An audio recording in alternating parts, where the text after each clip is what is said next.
Hello everyone, आप सभी का स्वागत है विद्याकुंज पर। विद्याकुंज पे अभी हम डिस्कस कर रहे हैं क्लास 12 का चैप्टर नंबर 1 फिजिक्स, ठीक है। और चैप्टर का नाम है इलेक्ट्रिक चार्ज एंड फील्ड। अभी तक हम कितना कवर कर चुके हैं, अगर हम बात करें जो पहली बार आ रहे हैं इस प्लेटफॉर्म पे, तो हम सबसे पहली वीडियो कवर कर चुके हैं about the introduction of this chapter, ठीक है। इसमें अलग अलग एग्ज़ाम के पॉइंट ऑफ व्यू से ये चैप्टर कितना वेटेज रखता है और हमारे आसपास की लाइफ में ये चैप्टर क्या रोल प्ले करता है, सो उसका बेसिकली एक इंट्रोडक्शन वीडियो हमने सबसे पहले लॉन्च किया था। फाइन, देन हमने इस चैप्टर को स्मॉल स्मॉल सब टॉपिक्स में डिवाइड किया। जैसे सबसे पहला सब टॉपिक था आपका electric charge and it's properties. तो ये टॉपिक हमने कवर किया 2 वीडियोज़ में।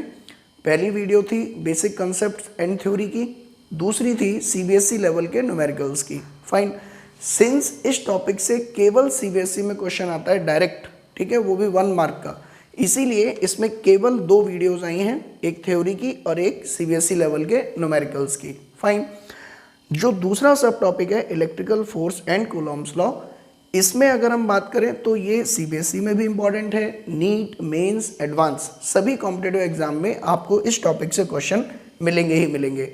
इसीलिए हम इस टॉपिक को कवर करने जा रहे हैं with the help of 5 videos, okay, जिसमें से पहली वीडियो हम चैनल पर अपलोड कर चुके हैं which was about theory and concepts, ठीक है।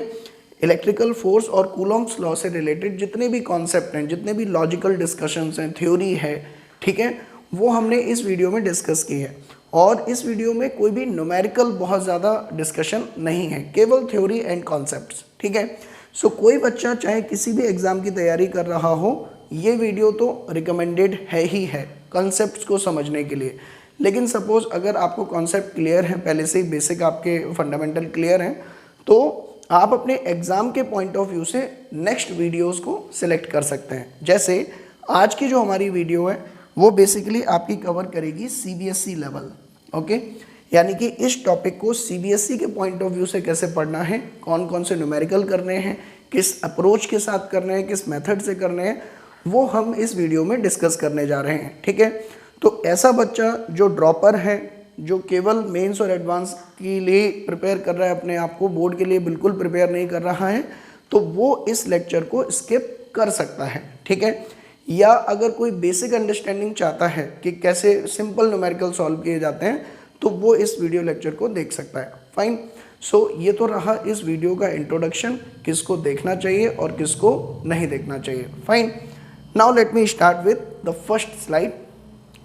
इस वीडियो लेक्चर में हमने जो रिसोर्स यूज़ किए हैं, जो न्यूमेरिकल हमने लिए हैं इस वीडियो में, वो कहाँ से लिए हैं, एनसीईआरटी के सारे न्यूमेरिकल्स जो कूलॉम्स लॉ पर बेस्ड हैं वो हमने इसमें इंक्लूड किए हैं। एनसीईआरटी एग्जाम्पलर के क्वेश्चंस हमने इंक्लूड किए हैं।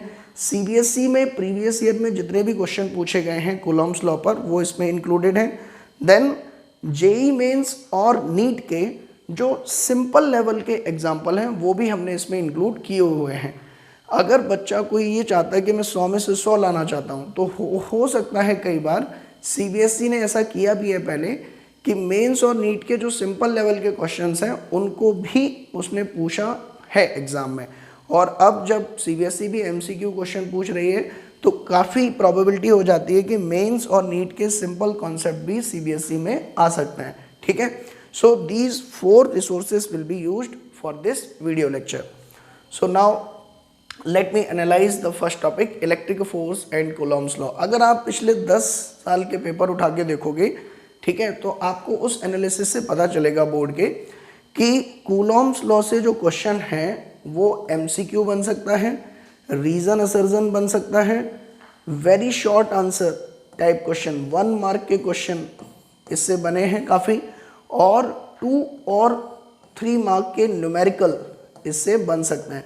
3 मार्क के न्यूमेरिकल काफ़ी कम प्रोबेबिलिटी है, आप ये कह सकते हैं 1 मार्क और 2 मार्क के क्वेश्चन बनने की प्रोबेबिलिटी ज़्यादा है। सो ये तो एनालिसिस हो गई कि पिछले 10 साल के बेसिस पे किस टाइप के न्यूमेरिकल सीबीएसई में पूछे जाते हैं, क्वेश्चंस पूछे जाते हैं इस टॉपिक से, ठीक है। Now let me start with multiple choice questions. ये जो क्वेश्चंस आपके लिए गए हैं ये एनसीईआरटी एग्जाम्पलर से लिए गए हैं, ठीक है। सो आप पहला क्वेश्चन ध्यान से पढ़ें जल्दी से। तरीका क्या है आपको ये वीडियो देखने का, जैसे ही आपकी स्लाइड पे क्वेश्चन आए आप वीडियो को पॉज करें, क्वेश्चन को खुद से एक कागज़ और पेन लेके अटेम्प्ट करें, और अगर क्वेश्चन बन जाता है तो अच्छी बात है, फिर वीडियो प्ले करके आप मेथड को देखें, समझें और फिर नेक्स्ट क्वेश्चन पे जाएं। ठीक है, एकदम कहानी की तरह मुझे सॉल्व करते हुए देखने से आपके कॉन्सेप्ट बिल्डअप नहीं होंगे। खुद अपने आप को वीडियो पॉज करके 1 मिनट या 1.5 मिनट का टाइम दो क्वेश्चन सॉल्व करने के लिए, फिर मैच करो और देखो कि मैं कहाँ पे फंस रहा था और न्यूमेरिकल कैसे नहीं हुआ मेरे से। ठीक है, किस तरह से सॉल्व करते हैं। फाइन। सो पहला क्वेश्चन है, when air is replaced by a medium of dielectric constant K, the force of attraction between the two charges separated by a distance R. देखो क्वेश्चन में वो आपसे कह रहा है कि वैक्यूम में 2 चार्ज रखे हुए हैं और इनके बीच में सेपरेशन है आर। अगर मैं इनके मीडियम को वैक्यूम की जगह कोई एक मीडियम ले लूं जिसका डाइलेक्ट्रिक कांस्टेंट उसने दे दिया है के, ठीक है। सो अब जो नया फोर्स होगा इन दोनों के बीच में, सेपरेशन उसने क्या रखा है, सेम, सेपरेशन अभी भी क्या है आर, तो नया फोर्स इस मीडियम में क्या होगा, तो आपको डायरेक्टली याद रखना है डाइलेक्ट्रिक कांस्टेंट की डेफिनेशन क्या होती है, it is defined as force in the vacuum divided by force in the medium. So I can say force in the medium will be equal to force in the vacuum divided by K. So from this I can say that force will be decreased by a factor of K. So this is the correct answer. A option is the correct one. Fine. Chalo. Now let me take the force of attraction between the two charges. The force of attraction between the two charges separated by distance r is decreases by k times. Fine. Now let me take next question. When the distance between two charged particle is halved. halved का मतलब होता है, इस term का मतलब होता है आधी कर दी गई। ठीक है। सो अगर हम देखें यहाँ पर एक चार्ज है लाइक दिस, इस पर वैल्यू है Q1 Q2। अगर डिस्टेंस इसकी आधी के पहले R थी तो फोर्स का मान लो कितना, K Q1 Q2 by R square. अब अगर सेपरेशन हाफ कर देगी तो यहाँ पर क्या हो जाएगा R/2। सो ये आपका हो जाएगा F dash is equal to 4K Q1 Q2 by R square. So जो फोर्स है वो 4 टाइम्स हो जाएगा पहले वाली वैल्यू के। सो we can say 4 times is the correct answer. Fine. So कुछ क्वेश्चन इस तरह के आएंगे जिसमें कूलॉम्स लॉ में कभी वो चार्ज को चेंज करेगा, कभी वो सेपरेशन को चेंज करेगा, कभी वो मीडियम को चेंज करेगा और बोलेगा कि नया फोर्स बताओ कितना होगा। तो मीडियम का इफेक्ट क्या आता है, मीडियम का इफेक्ट निकालने के लिए वैक्यूम में जो फोर्स है डिवाइडेड बाई जिस मीडियम में रख रहे हो उसका डाइलेक्ट्रिक कांस्टेंट। ठीक है। डिस्टेंस का इफेक्ट निकालना है तो इन्वर्सली प्रोपोर्शनल है ये स्क्वायर के, तो वहाँ मैथमेटिकली निकाल सकते हैं, और चार्ज के प्रोडक्ट के डायरेक्टली प्रोपोर्शनल है। ठीक है। सो आई होप इस तरह के क्वेश्चन आप मैनेज कर लेंगे। Now let me take the third question. The electrostatic constant K depends upon. देखो कूलॉम ने बताया कि 2 चार्जेस के बीच में फोर्स होता है K Q1 Q2 by R square. ठीक है। इस कांस्टेंट K को हम बोलते हैं electrostatic constant, electrostatic constant. Fine. Coulomb ने इसकी वैल्यू आपकी दी 9 × 10⁻⁹। ये पहला ऐसा कांस्टेंट है जिसकी यूनिट होती है, और यूनिट कितनी होती है आपकी, newton metre square upon coulomb का स्क्वायर। सो बड़ी जाहिर सी बात है कि K की वैल्यू यूनिट पर डिपेंड करेगी ही करेगी, क्योंकि अगर मीटर की जगह सेंटीमीटर रखोगे तो 10 की पावर आ जाएंगे। सो वी कैन से, यहाँ से हम कह सकते हैं कि इट डिपेंड्स अपॉन मीडियम। साथ ही साथ K का एक फॉर्मूला और होता है आपका, थ्योरी के लेक्चर में आपने सीखा था 1/4πε, where epsilon is permittivity of medium, permittivity of medium, यानी कि ये किसकी प्रॉपर्टी है, मीडियम की। यानी कि अगर मीडियम चेंज करोगे तो परमिटिविटी भी चेंज हो जाएगी। फाइन। तो K भी चेंज हो जाएगा। सो कुल मिला के हम कह सकते हैं कि C option is the correct one. Electrostatic constant दोनों पर ही डिपेंड करता है। Fine. Now let me take next question. A charge Q is placed at the center of the line joining two equal charges capital Q। देखो ध्यान से, जैसे मान लो मैं आपसे कहता हूं कि आपके सामने दो चार्ज रखे हुए हैं लाइक दिस, ठीक है। एक चार्ज आपका ये है और दूसरा चार्ज आपका लेट अस सपोज ये है।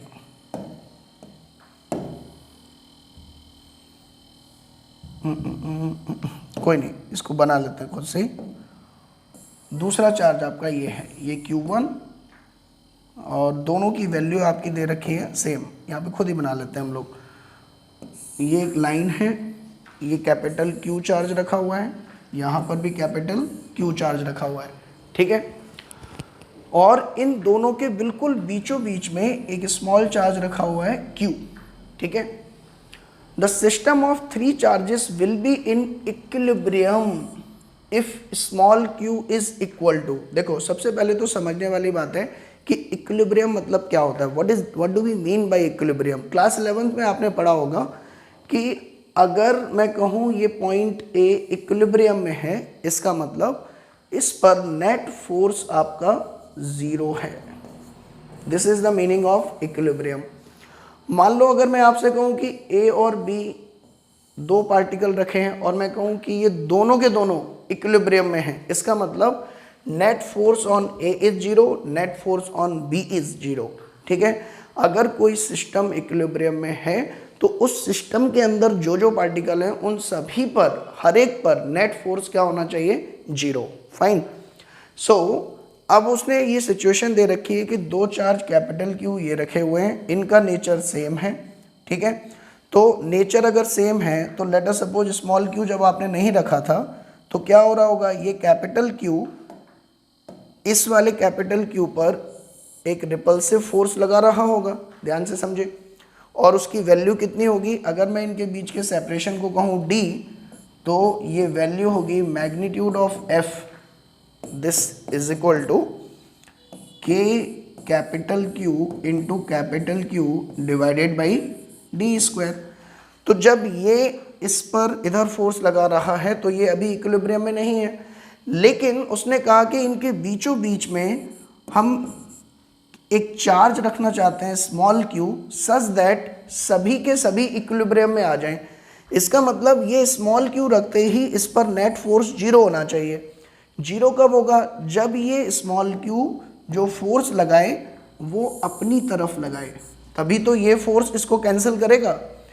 इसका मतलब कि ये जो स्मॉल q है वो कैपिटल Q को क्या करना चाहिए, अट्रैक्ट। और अट्रैक्ट कब करेगा, जब स्मॉल q का नेचर कैसा होगा, different that of capital Q, ठीक है। यानी कि स्मॉल q की जो वैल्यू आएगी वो कैपिटल Q के नेगेटिव साइन के इक्वल होगी, ठीक है।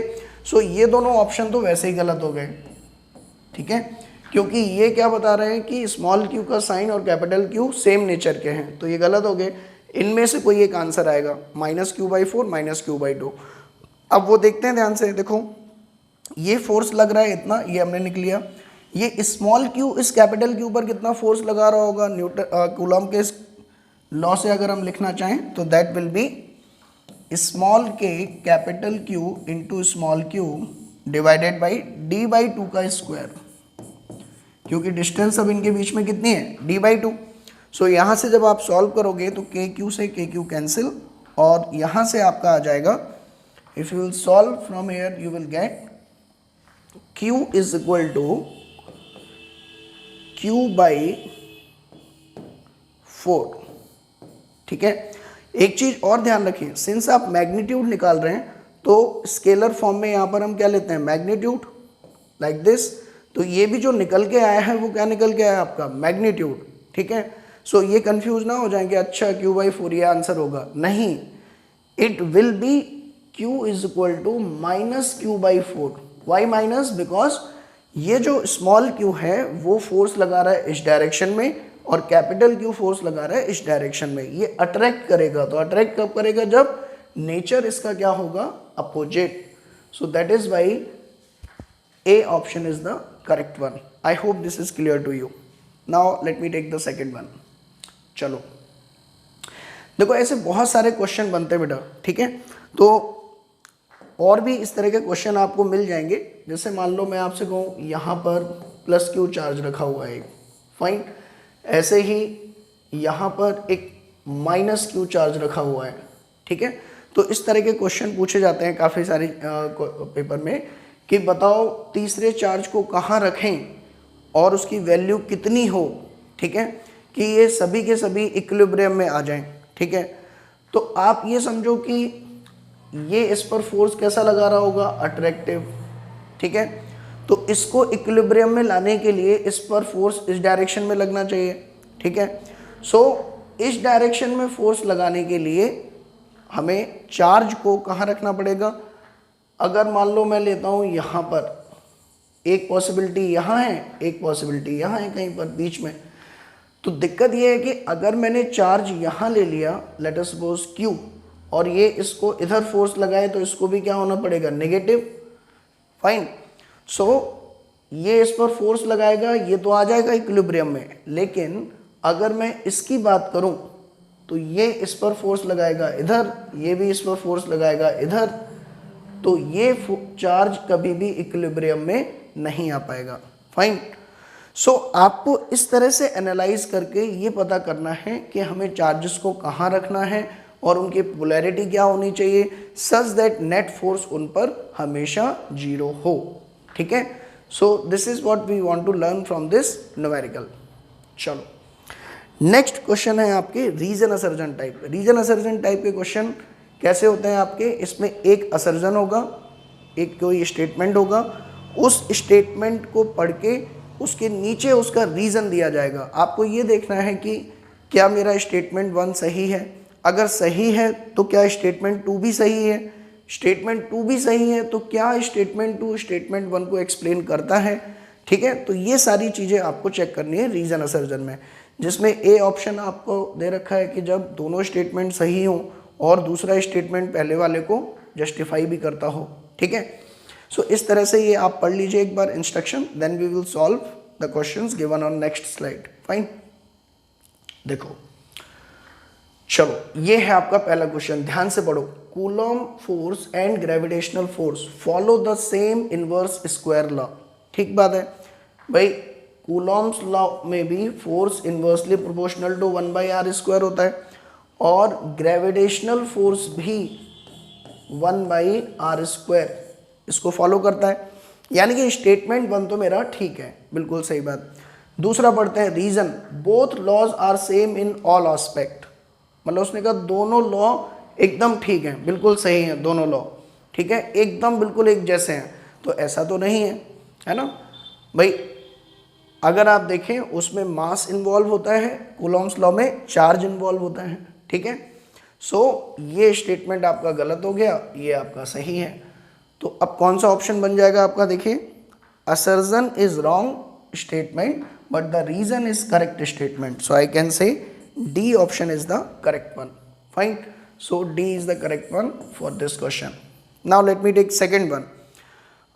The Coulomb force is the dominating force in the universe। मतलब कूलॉम्ब फोर्स से ज़्यादा और कोई बड़ा फोर्स है ही नहीं नेचर में, तो ऐसा तो नहीं है।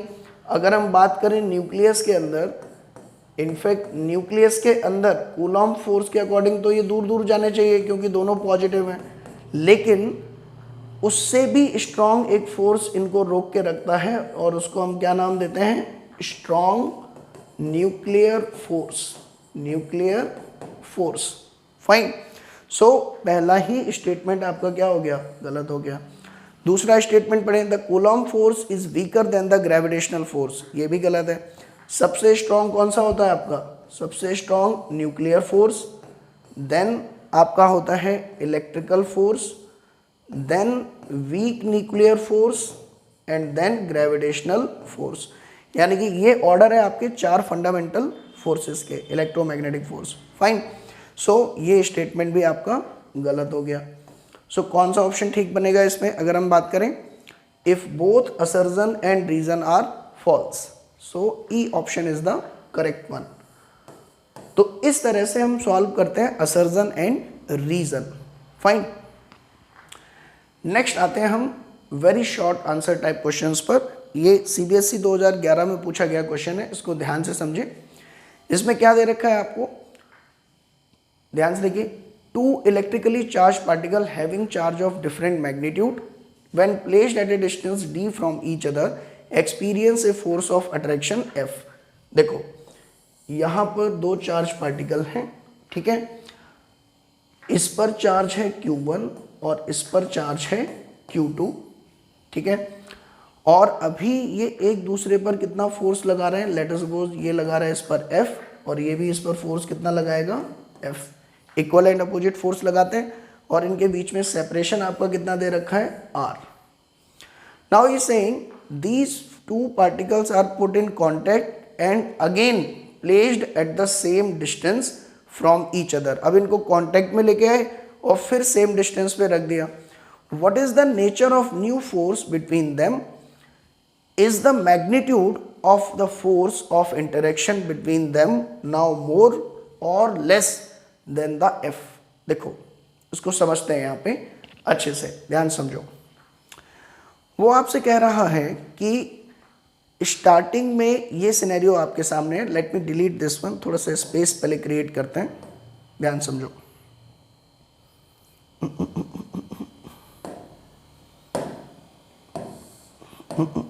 इसको सेलेक्ट करते हैं और इसको ले जाते हैं थोड़ा ऊपर, स्पेस बना लेते हैं पहले तो, ठीक है, ये डिलीट ही कर लेते हैं, समझ में तो आई गया हमें, है ना। इसको समझते हैं ध्यान से, क्वेश्चन बहुत अच्छा है और 2 बार सीबीएसई में पूछा जा चुका है। देखो क्या पूछ रहा है आपसे कि मान लो यहाँ पे एक चार्ज है, इस पर वैल्यू है Q1 और R डिस्टेंस पे एक दूसरा चार्ज है, इस पर वैल्यू है Q2, ठीक है।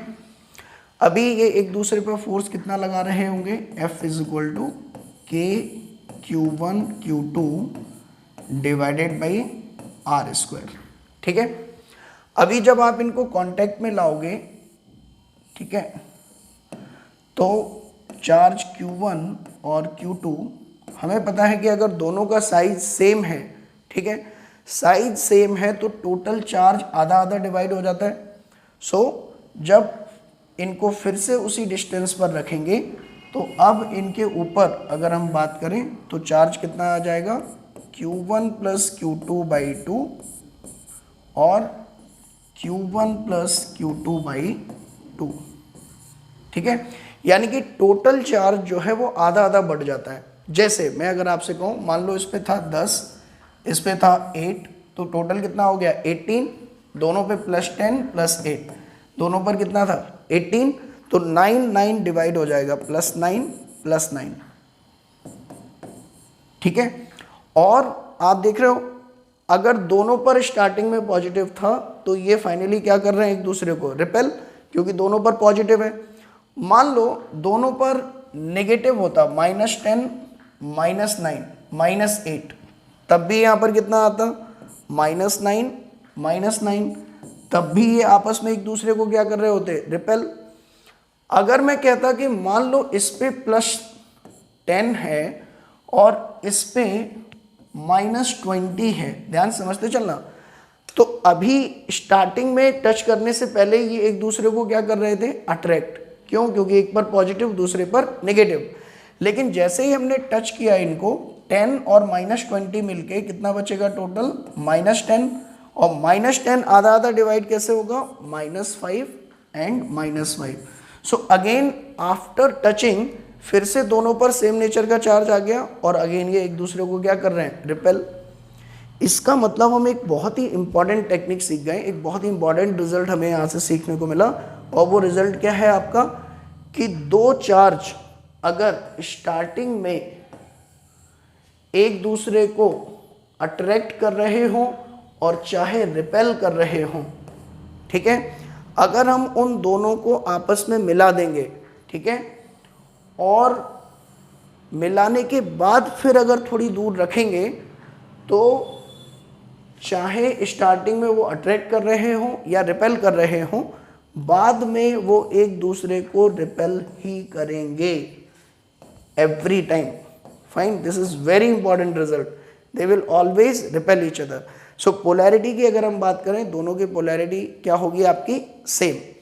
अच्छा, फिर एक क्वेश्चन उठता है कि ये जो अब रिपेल कर रहे हैं वो ज़्यादा वैल्यू से करेंगे या कम वैल्यू से करेंगे, ठीक है। तो आपको पता है फोर्स ऑफ रिपल्शन किसके डायरेक्टली प्रोपोर्शनल होता है, प्रोडक्ट ऑफ द चार्जेस, ठीक है। तो ध्यान से समझो, अभी स्टार्टिंग में जब ये दोनों चार्ज एक दूसरे के ऊपर रखे हुए थे, तो यहाँ पे अगर हम बात करें, इस पर चार्ज था लेट अस सपोज Q1 और इस पर Q2, तो जो फोर्स था ये वो डायरेक्टली प्रोपोर्शनल किसके था, magnitude of Q1 dot Q2 के। इसके बाद जब इन दोनों को मिला दिया तो चार्जेस कितने बने इस पर, Q1 प्लस Q2 बाई 2, और यहाँ पर भी Q1 प्लस Q2 बाई 2। अब जो फोर्स होगा वो इन दोनों के प्रोडक्ट के इक्वल होगा, and that is magnitude of F is directly proportional to, इसको मैं रफ ही कर लेता हूँ ताकि स्पेस बन जाए, magnitude of F is directly proportional to Q1 plus Q2 divided by 2 का होल स्क्वायर। और इनिशियली क्या था, magnitude of F is equal to directly proportional to Q1 into Q2, ठीक है।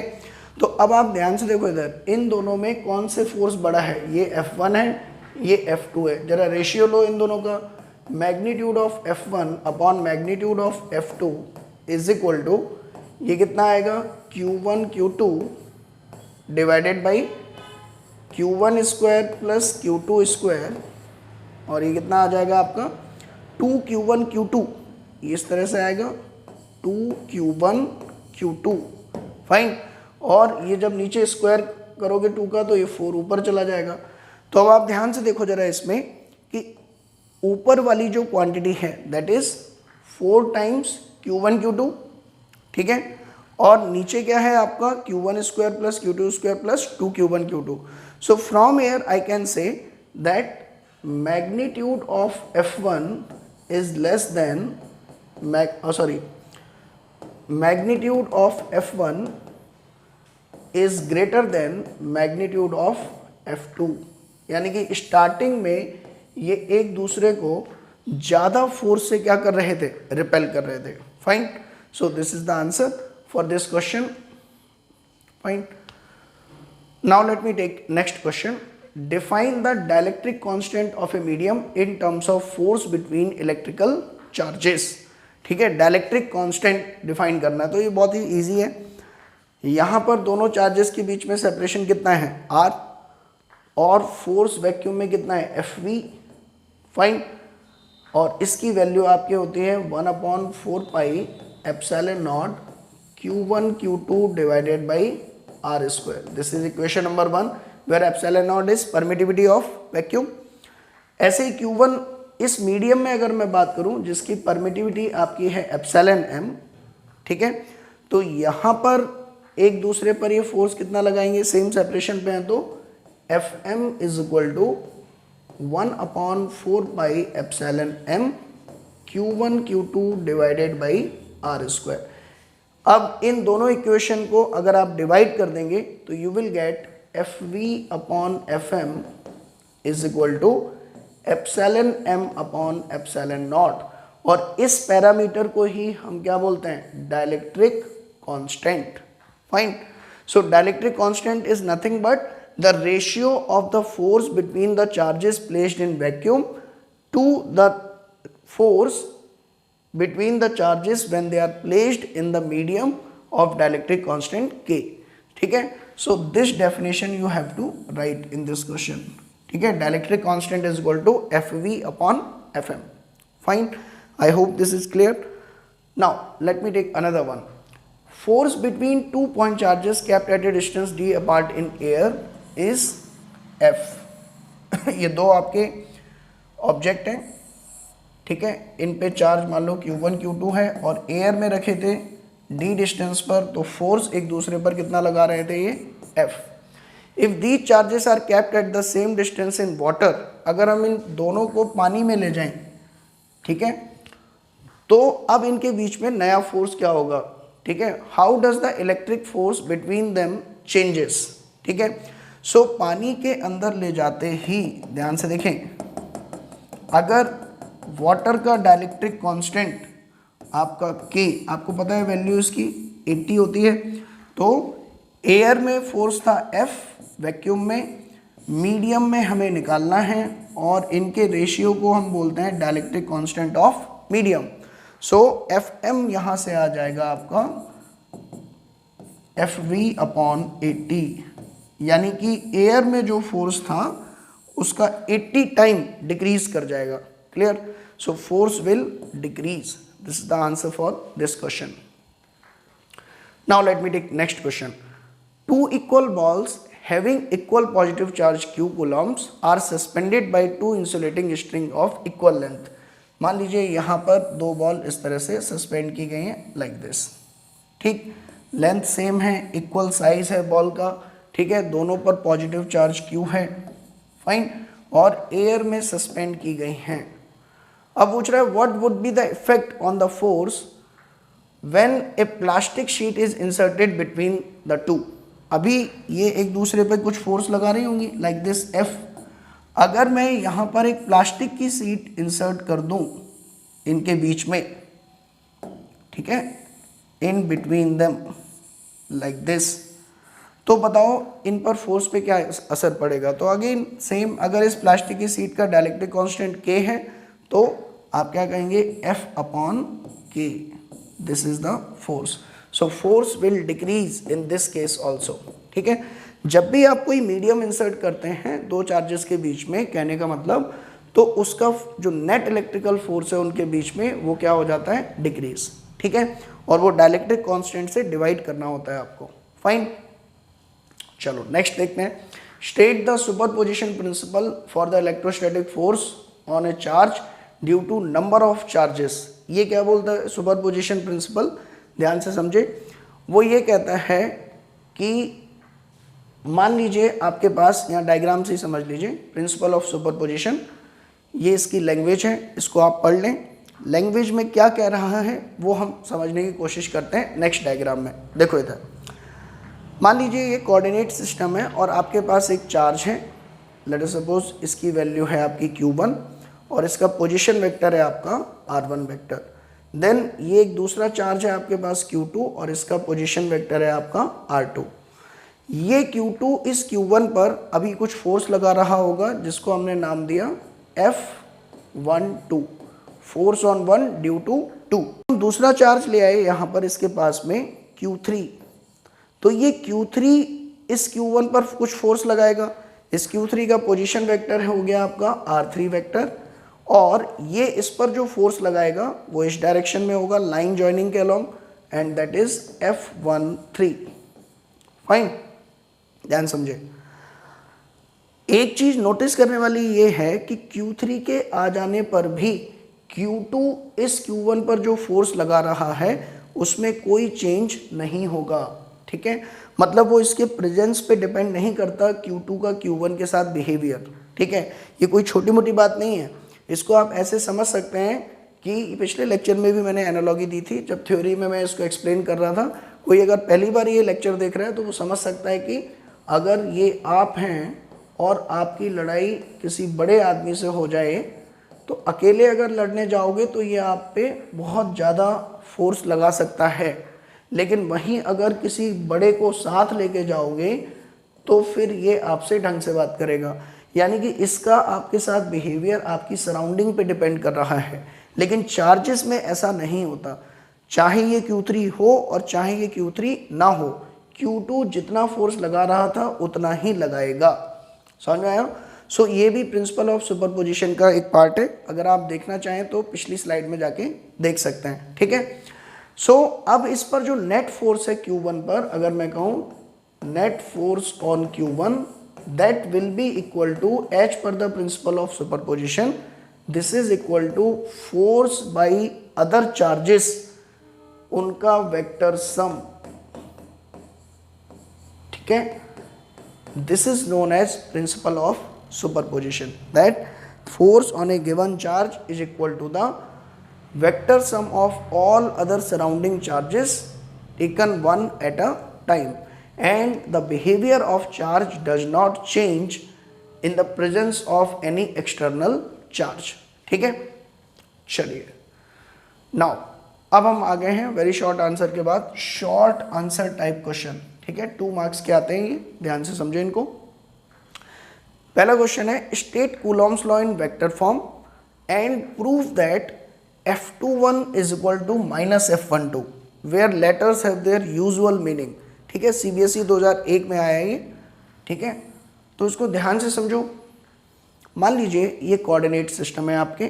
ठीक है, बेसिकली इससे वो क्या पूछना चाह रहा है आपसे कि 2 चार्ज अगर आपके पास हैं Q1 Q2, Q1 2 पर जो फोर्स लगाता है, ध्यान समझें, फोर्स ऑन 2 ड्यू टू 1, इसको नाम देते हैं हम F21 and force on 1 due to 2, इस फोर्स को नाम हम देते हैं F12। ठीक है, तो वो ये कह रहा है कि प्रूफ करो कि इन दोनों के मैग्नीट्यूड आपस में इक्वल हैं और डायरेक्शन एक दूसरे से क्या है, अपोजिट। ठीक है, using the Coulomb's vector form law. ठीक है, Coulomb's law in vector form. तो इसको समझते हैं कैसे प्रूफ करेंगे। ठीक है, देखो यहाँ पे ये चार्ज है, इसको मैंने Q1 मान लिया, ये चार्ज है, इसको मैंने Q2 मान लिया। ठीक है, now force exerted bye Q1 on Q2, इसको मैंने लिखा F21 और इसको लिखते समय हम इस वेक्टर को ऐसे लिखते हैं और ये होता है R21। So as per the coulomb's law in vector form this F21 is equal to KQ1 Q2 divided by magnitude of R21। Now R21 vector क्या होगा इस केस में अगर हम बात करें तो R21 vector is equal to R2 vector minus R1 vector. Sir ये कैसे लिखा, आप इस ट्राइंगल लॉ में देख सकते हैं, ट्राइंगल में ये R1 वेक्टर है, ये R2 वेक्टर है, तो ये तीनों वेक्टर एक ट्राइंगल का पार्ट है और एडजेसेंट साइड क्या है, R1 एंड R21, तो इन दोनों का सम इसके इक्वल आना चाहिए। From there we can say R21 is equal to R2 minus R1। So from here I can write R2 vector minus R1 vector का cube into R2 vector minus R1 vector. This is your equation number 1। F21 हो गया। Same अगर मैं आपसे कहूं कि Q2 की वजह से Q1 पे जो फोर्स होगा उसको हम नाम देंगे F12 और जब F12 कैलकुलेट कर रहे हैं तो फिर ये वेक्टर इस तरह से डिनोट किया जाएगा और इसका नाम होगा R12 vector and this F12 is equal to KQ1 Q2 divided by R1 minus R2 का cube R1 vector minus R2 vector. Fine, क्योंकि यहाँ पर अब क्या यूज हो रहा है, R12 और R12 की वैल्यू क्या क्या लिख सकते हैं आप, R12 vector is equal to R1 vector minus R2 vector. Fine, so from equation 1 and 2 you can clearly see कि बाकी सारी चीजें सेम है, बस यहाँ R2 माइनस R1 है और यहाँ पर R1 माइनस R2, यानी कि इसमें माइनस साइन का डिफरेंस है। ठीक है, so from this we can say that F12 vector is equal to minus F21 vector and hence we can say that Coulomb's law obeys Newton's third law. Fine. Now let me discuss this question.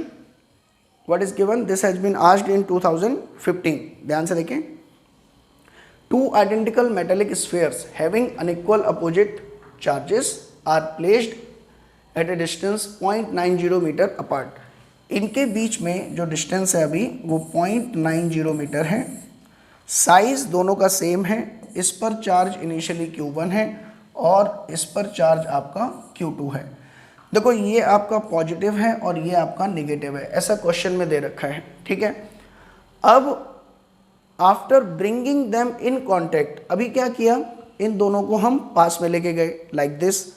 जैसे ही हम इसको पास में लेके जाएंगे तो क्या होगा कि इस पर जो प्लस Q1 चार्ज था वो इससे ऐड होगा और जो टोटल चार्ज बनेगा सिंस दोनों का साइज सेम है तो वो आधा आधा डिवाइड हो जाएगा।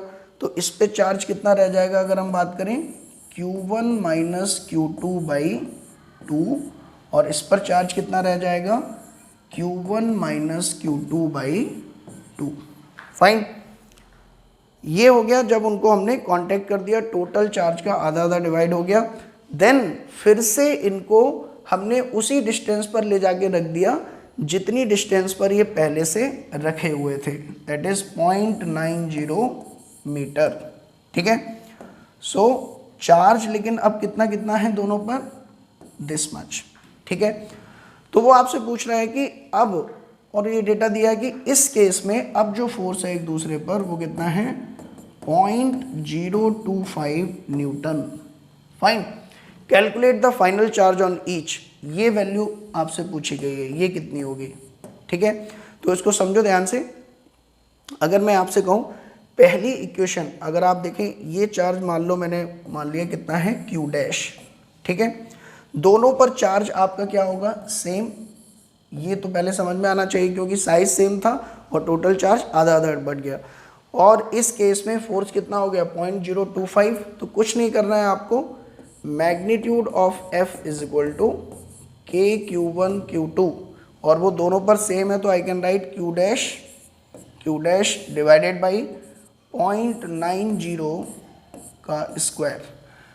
मैग्नीट्यूड ऑफ F आपको दे रखा है क्वेश्चन में 0.025 न्यूटन। K की वैल्यू आपको रखनी है कितनी, 9 into 10⁹9। So from here you can calculate this Q dash, this value. ठीक है, so this is very much simple. इसमें केवल एक लॉजिक बस आपको जो समझना था वो ये था कि चार्जेस को जब आप पास में ले आओगे, टच कराओगे, तो दोनों पर अगर साइज सेम है तो दोनों पर चार्ज की वैल्यू क्या होने वाली है आपकी, सेम, और सेम नेचर। ठीक है, मैग्नीट्यूड भी सेम, नेचर भी सेम। चलो, now let me discuss this one, it's very important portion now coming. ठीक है, इनको ध्यान से समझिए, CBSE लेवल के सारे न्यूमेरिकल आपके इसमें कवर हो जाएंगे अगर आप इनको अच्छे से एक बार देख लेंगे तो। ठीक, 3 point charges Q minus 4Q and 2Q। देखो ये चार्ज है आपका Q, ये है आपका माइनस 4Q, ये चार्ज है आपका 2Q। ठीक है, are placed at the vertices of an equilateral triangle. When I say equilateral triangle, इसका मतलब ये 60 है, ये भी 60 है, और ये एंगल भी 60 है। फाइन, ऑफ साइड L, इसको मैंने मान लिया साइड कितनी है इसकी, L। As shown in the figure, obtain the expression for the magnitude of the resultant electric force acting on charge Q। मतलब हमें इस Q पर जो रिजल्टेंट इलेक्ट्रिकल फोर्स लग रहा है उसका मैग्नीट्यूड बताना है। केवल क्या पूछा है उसने, मैग्नीट्यूड फोर्स का।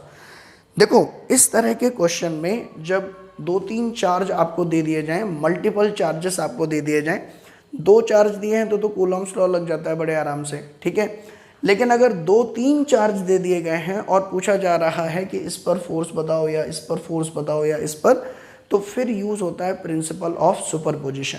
ठीक है, सो उसमें देखें ध्यान से, यहाँ पे समझते हैं। ये आपका था Q चार्ज, और ये था आपका -4Q, और ये था आपका Q। ठीक है, और इस पर भी चार्ज आपका कितना था, Q। अगर आप देखें, अच्छा यहाँ 2Q था, सॉरी। ठीक है, और यहाँ था आपका, हाँ ये ठीक है, this was the scenario, -4Q, 2Q and Q। अब क्या होगा ध्यान से समझो, इस पर मुझे फोर्स निकालना है तो सुपरपोजिशन प्रिंसिपल क्या कहता था, पहले एक एक करके सबकी वजह से इस पॉइंट पर फोर्स निकालो, इस चार्ज पर फोर्स निकालो। तो अगर मैं आपसे कहूँ कि -4Q इस पर कितना फोर्स लगाएगा, नेगेटिव चार्ज है तो अट्रैक्ट करेगा। ठीक है, सो ये इसने एक फोर्स लगाया यहाँ पर, ऐसे ही ये 2Q जो है वो भी फोर्स लगाएगा इसके ऊपर, और दोनों का नेचर अगर सेम है तो ये इसको अब की बार क्या करेगा, रिपेल। सो 2Q की वजह से जो फोर्स होगा वो इस तरह से होगा। क्लियर, अपने से दूर अलोंग द लाइन जॉइनिंग, ये हो गया। अब इन दोनों का रिजल्टेंट जो इस पर नेट फोर्स अगर मैं कहूं, net force on Q will be equal to, अगर इस फोर्स को मैंने नाम दिया है लेट अस सपोज F1, और इस फोर्स को नाम दिया है F2, तो as per the principle of superposition F net is equal to F1 vector plus F2 vector. ठीक है, सो प्रिंसिपल ऑफ सुपरपोजिशन इसमें यूज हो गया। अब बात आती है कि इन दोनों वेक्टर्स को आपस में कैसे जोड़ें, वेक्टर एडिशन। तो हमेशा याद रखो कि अगर दो वेक्टर दे रखे हैं केवल, फिर तो आप कौन सा मेथड यूज करो, केवल दो वेक्टर दे रखे हैं, केस कौन सा है, case when two vectors are involved, when two vectors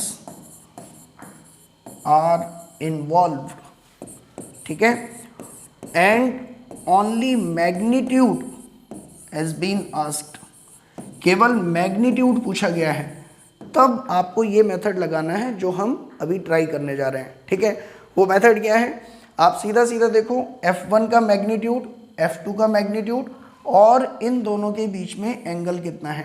so since ये इक्विलेटरल ट्राइंगल है तो ये एंगल हो जाएगा 60।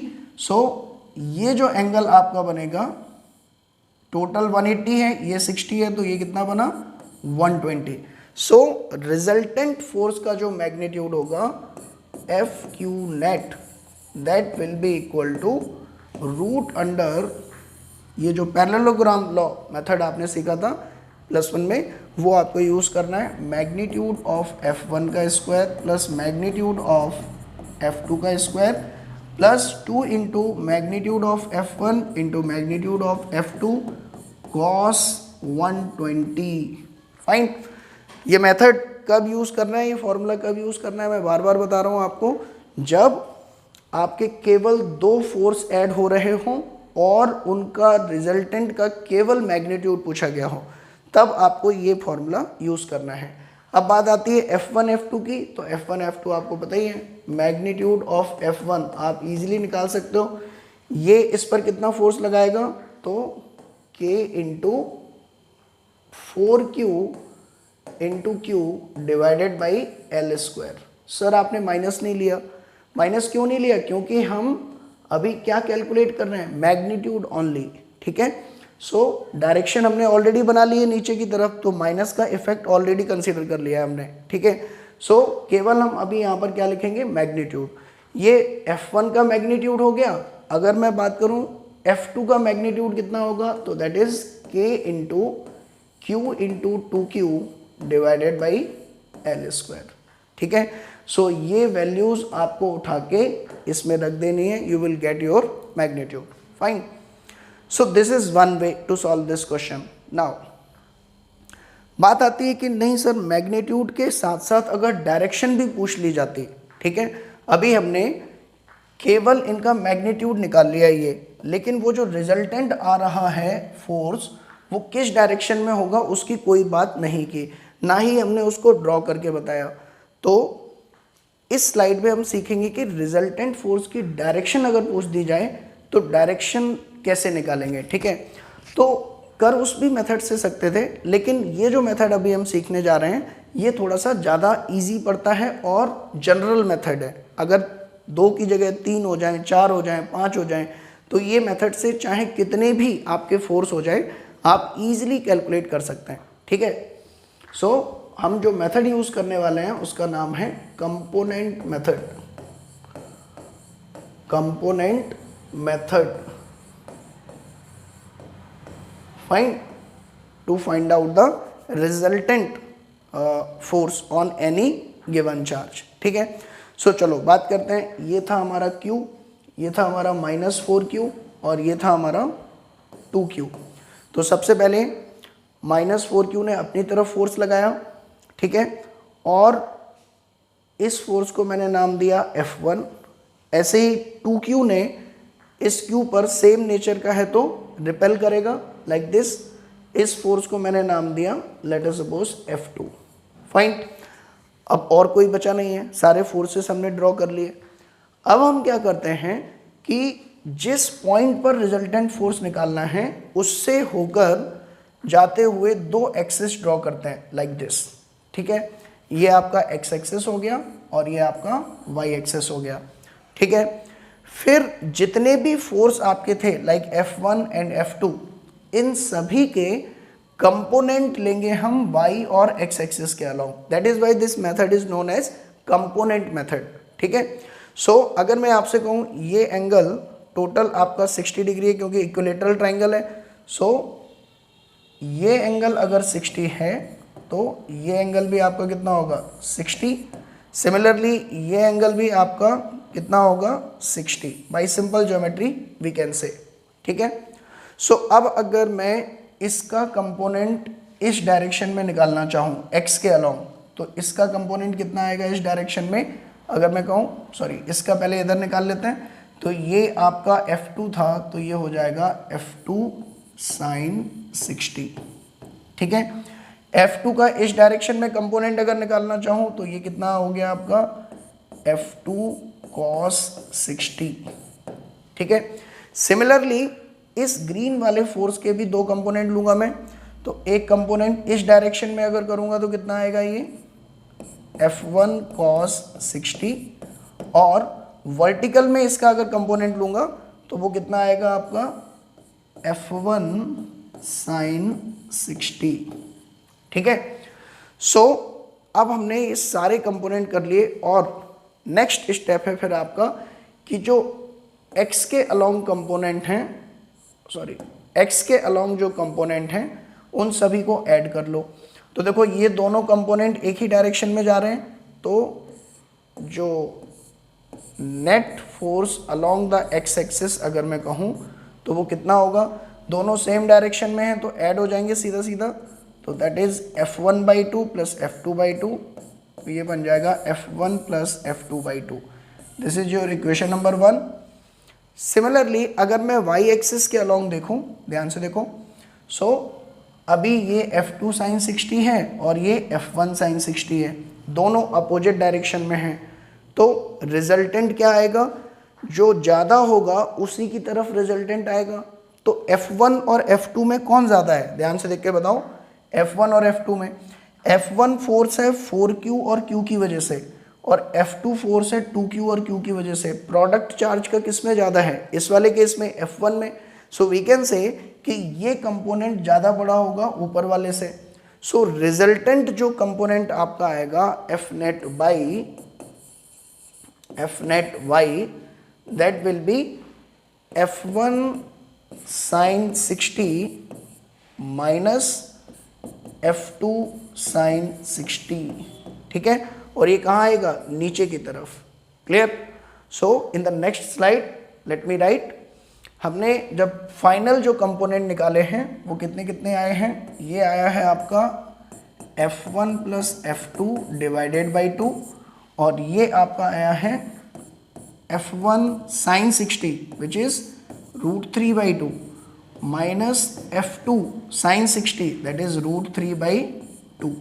ये दो फोर्सेस हमारे पास आ गए, इसको हमने नाम दिया F net x और इसको हमने नाम दिया F net y। Clear. So now I can right my resultant force F net is equal to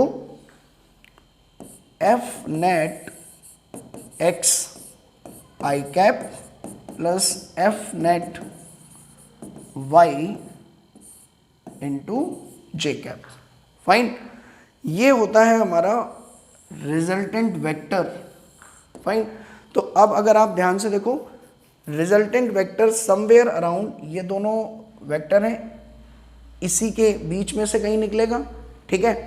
so F net x F1 plus F2/2 ये इधर आ गया। सो अब अगर एग्जैक्टली मुझे निकालना है कि रिजल्टेंट वेक्टर की डायरेक्शन क्या है, सो उसको मैं यहाँ से रफ करूँगा पहले, देखो ध्यान से। सो इन दोनों वेक्टर का जो एडिशन होगा वो इनके बीच से ही निकलेगा कहीं, लाइक दिस, ठीक है। और अगर मैं चाहता हूँ कि ये कितना एंगल बना रहा है, how much angle it is making from horizontal, ये अगर निकालना है तो ध्यान से देखो, यहाँ से अगर मैं ये ट्राइंगल कंप्लीट करूँ तो ये आपका क्या आ गया F net y, और ये क्या आ गया आपका F net x, ठीक है। सो अब अगर मैं डायरेक्शन थीटा निकालना चाहता हूँ तो tan theta will be equal to कितना आएगा F net Y divided by F net X. ठीक है, सो आप वैल्यू पुट कर सकते हैं। एफ नेट वाई आपका कितना है, ध्यान से देखो, √3/2 F1 माइनस F2। ठीक है, ये आपका एफ नेट वाई है, और एफ नेट एक्स कितना है आपका, F1 प्लस F2/2। तो ये 2 से 2 कैंसिल, और ये आपका बन गया √3 into F1 minus F2 divided by F1 plus F2। Sir अभी तक F1 F2 नहीं निकाला आपने, बाकी सब कर दिया। तो आप देखो, इसकी वजह से -4Q की वजह से यहाँ जो फोर्स लग रहा है, अगर मैं कहूँ वो आपका F1 कितना होगा, K4Q into Q divided by L², और F2 की वजह से जो फोर्स लग रहा है, इसकी वजह से यहाँ F2 that is K2Q into Q divided by L²। तो इनको जरा ध्यान से देखो तो आपको पता चलेगा कि F1 is nothing but 2 times of F2। अब ये वैल्यू अगर आप इसमें पुट कर दोगे तो कितना आएगा, √3 F2 डिवाइडेड बाई 3 F2। ये यहाँ से कैंसिल, और ये कितना आ गया, 1/√3। यानी कि जो tan थीटा है वो आपको कितना मिला, 1/√3 which is nothing but 30 degree. यानी कि जो रिजल्टेंट वेक्टर है वो हॉरिजेंटल से कितना एंगल बना रहा है, 30 डिग्री। फाइन। सो इस तरह से हम कैलकुलेट करते हैं अगर रिजल्टेंट वेक्टर का हमें डायरेक्शन भी पता करना है। जैसे मैं एक और आपको बहुत सिंपल सा क्वेश्चन यहीं पे कराता हूँ प्रैक्टिस के लिए, ठीक है, ताकि थोड़ा कॉन्फिडेंस डेवलप हो आपको। देखो, इसको रफ कर लेते हैं पहले, ठीक है, सारा कुछ।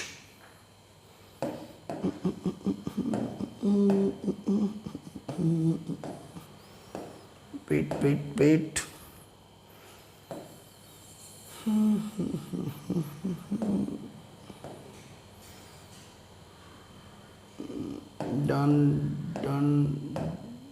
डन, और ये भी हो गया डिलीट, डन।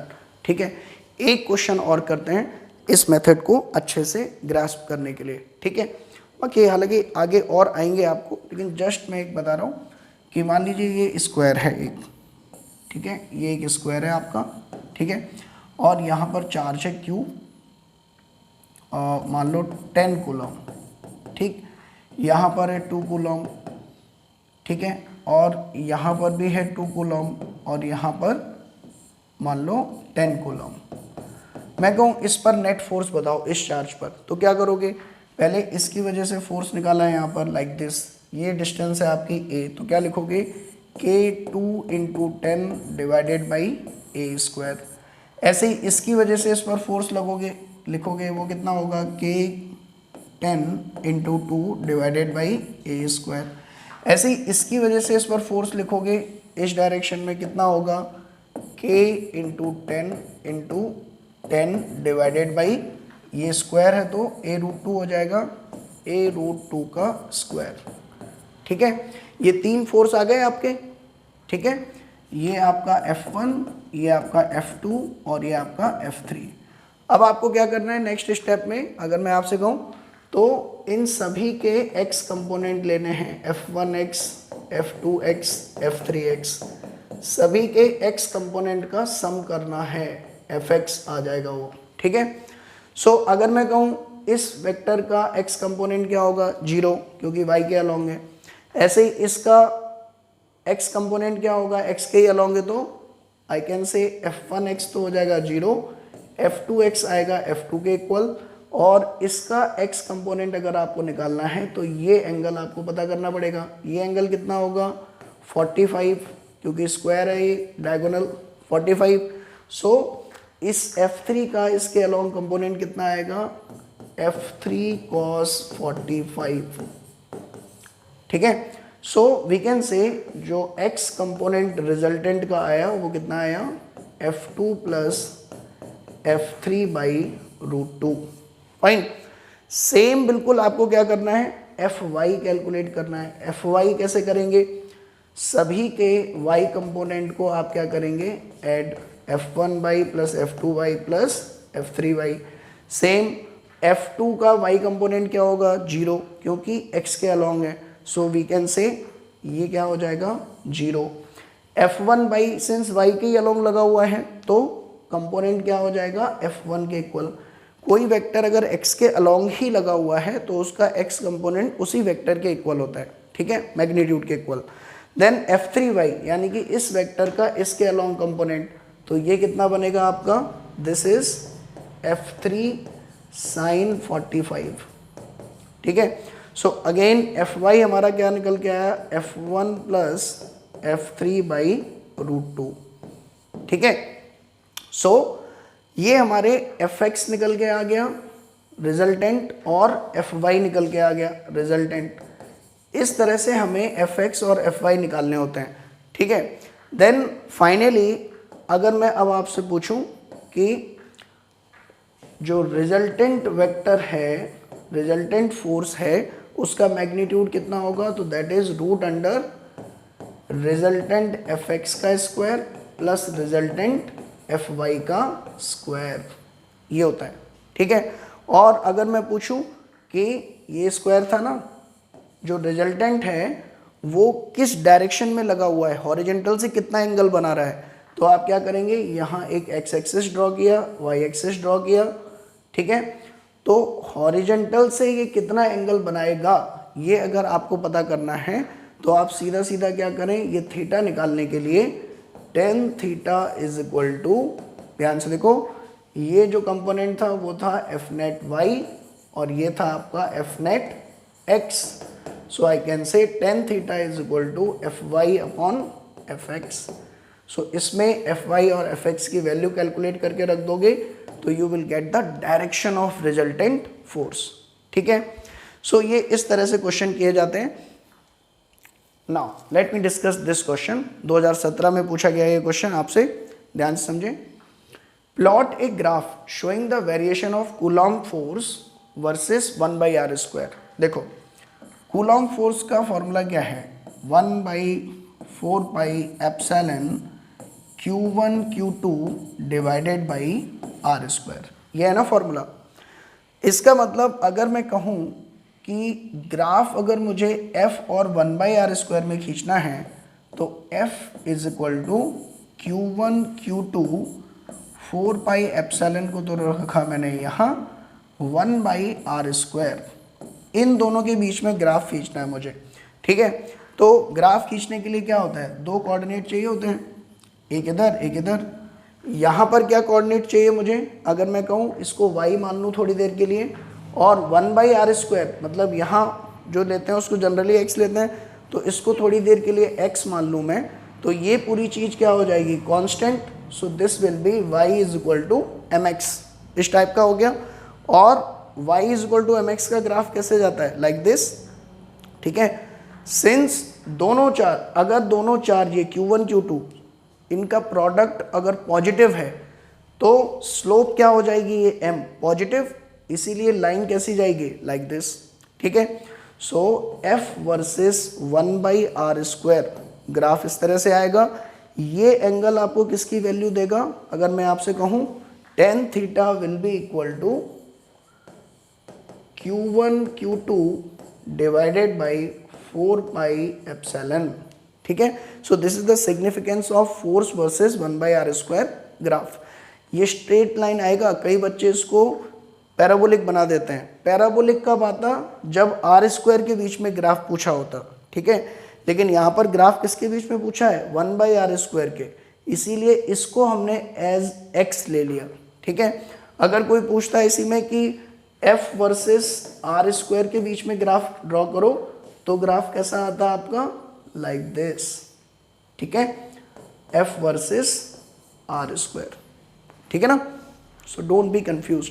नाउ वो कह रहा है कि एक तो इन दोनों चार्जेस के लिए लिखो, तो इन दोनों चार्जेस की खास बात क्या है, दोनों का प्रोडक्ट क्या है आने वाला है आपका, पॉजिटिव। सो ग्राफ कैसा रहेगा, इस तरह का। इन दोनों में क्या हो जाएगा, ध्यान से देखो, प्रोडक्ट हो जाएगा नेगेटिव, यानी कि स्लोप क्या हो जाएगी आपकी, नेगेटिव। तो नेगेटिव स्लोप को आप कैसे डिनोट करोगे, ध्यान समझो, नेगेटिव स्लोप आपकी किस तरह से जाएगी, since 1/r² will always be positive, so negative slope will be like this, ठीक है। सो अगर मैं अलग यहाँ पे डायग्राम बनाऊँ, एक का ग्राफ बनेगा ऐसा और एक का ग्राफ बनेगा ऐसा, ठीक है। ये f वर्सेस 1/r² के बीच में ग्राफ है, f वर्सेस 1/r², ठीक है। ये कब है, जब product Q1 Q2 less than 0 है, और ये ग्राफ कब आएगा, जब product Q1 Q2 greater than 0 है। आई hope this is clear now, ठीक है। चलो लास्ट क्वेश्चन 2019 का अगर मैं आपसे कहूँ क्या आया था, ध्यान से देखें। 5 point charges each of charge plus q are placed on the 5 vertices of a regular hexagon। देखो ये एक हेक्सागन है, रेगुलर हेक्सागन है ये, ठीक है, ध्यान समझना। इस हेक्सागन में चार्ज रखे हुए हैं, अगर मान लो इस तरह से सेम चार्ज, ठीक है, लाइक दिस, ठीक। तो अगर सारे ही चार्ज रखे होते, ठीक, सेंटर पर अगर मैं कोई चार्ज Q0 रखता यहां पर, तो ध्यान से देखो, ये Q जितना इस पर फोर्स लगाता रिपल्शन का, मान लो नेगेटिव चार्ज रखा हुआ है इसके सेंटर पे, तो ये Q इसको अट्रैक्ट करेगा लाइक दिस। तो इसके जस्ट नीचे जो Q रखा है ये भी इसको अट्रैक्ट करेगा, तो इन दोनों का इफेक्ट क्या हो गया, कैंसल आउट। ऐसे ही जितना ये Q अपनी तरफ अट्रैक्ट करेगा उतना ही ये वाला Q अपनी तरफ अट्रैक्ट करेगा, तो इन दोनों का इफेक्ट भी क्या हो गया, cancel out. Equal and opposite forces लग रहे हैं।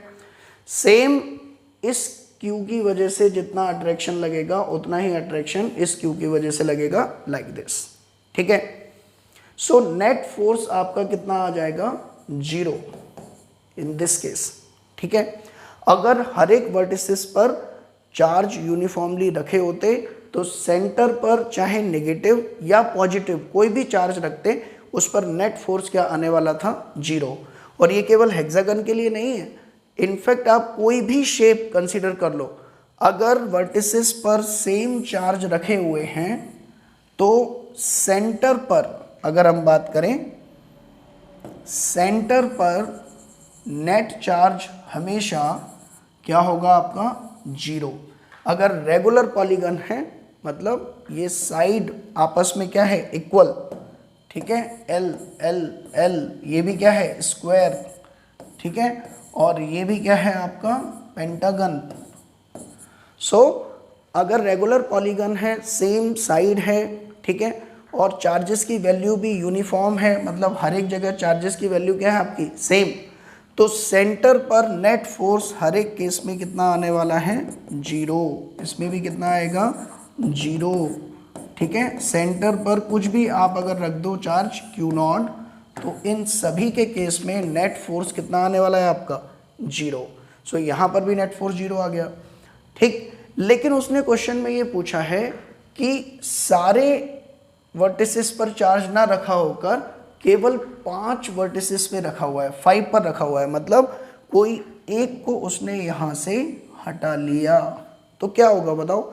जैसे ही ये वाला चार्ज आप यहाँ से हटाओगे, इसका जो इफेक्ट आ रहा था ये इफेक्ट गायब हो गया, ध्यान से देखो, ठीक है। सो इसको कर दिया कैंसिल इसने, इसको कर दिया कैंसिल इसने, सो इफेक्टिवली इसका जो फोर्स है वो इस डायरेक्शन में लगेगा, और इसको बैलेंस करने के लिए यहाँ पर चार्ज है नहीं।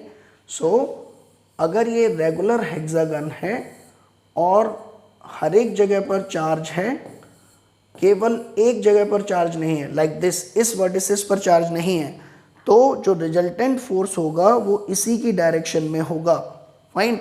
और कितना होगा अगर हम बात करें, तो ये जो डिस्टेंस है a, इसकी वजह से जो फोर्स बनेगा Q0 डिवाइडेड बाई a²।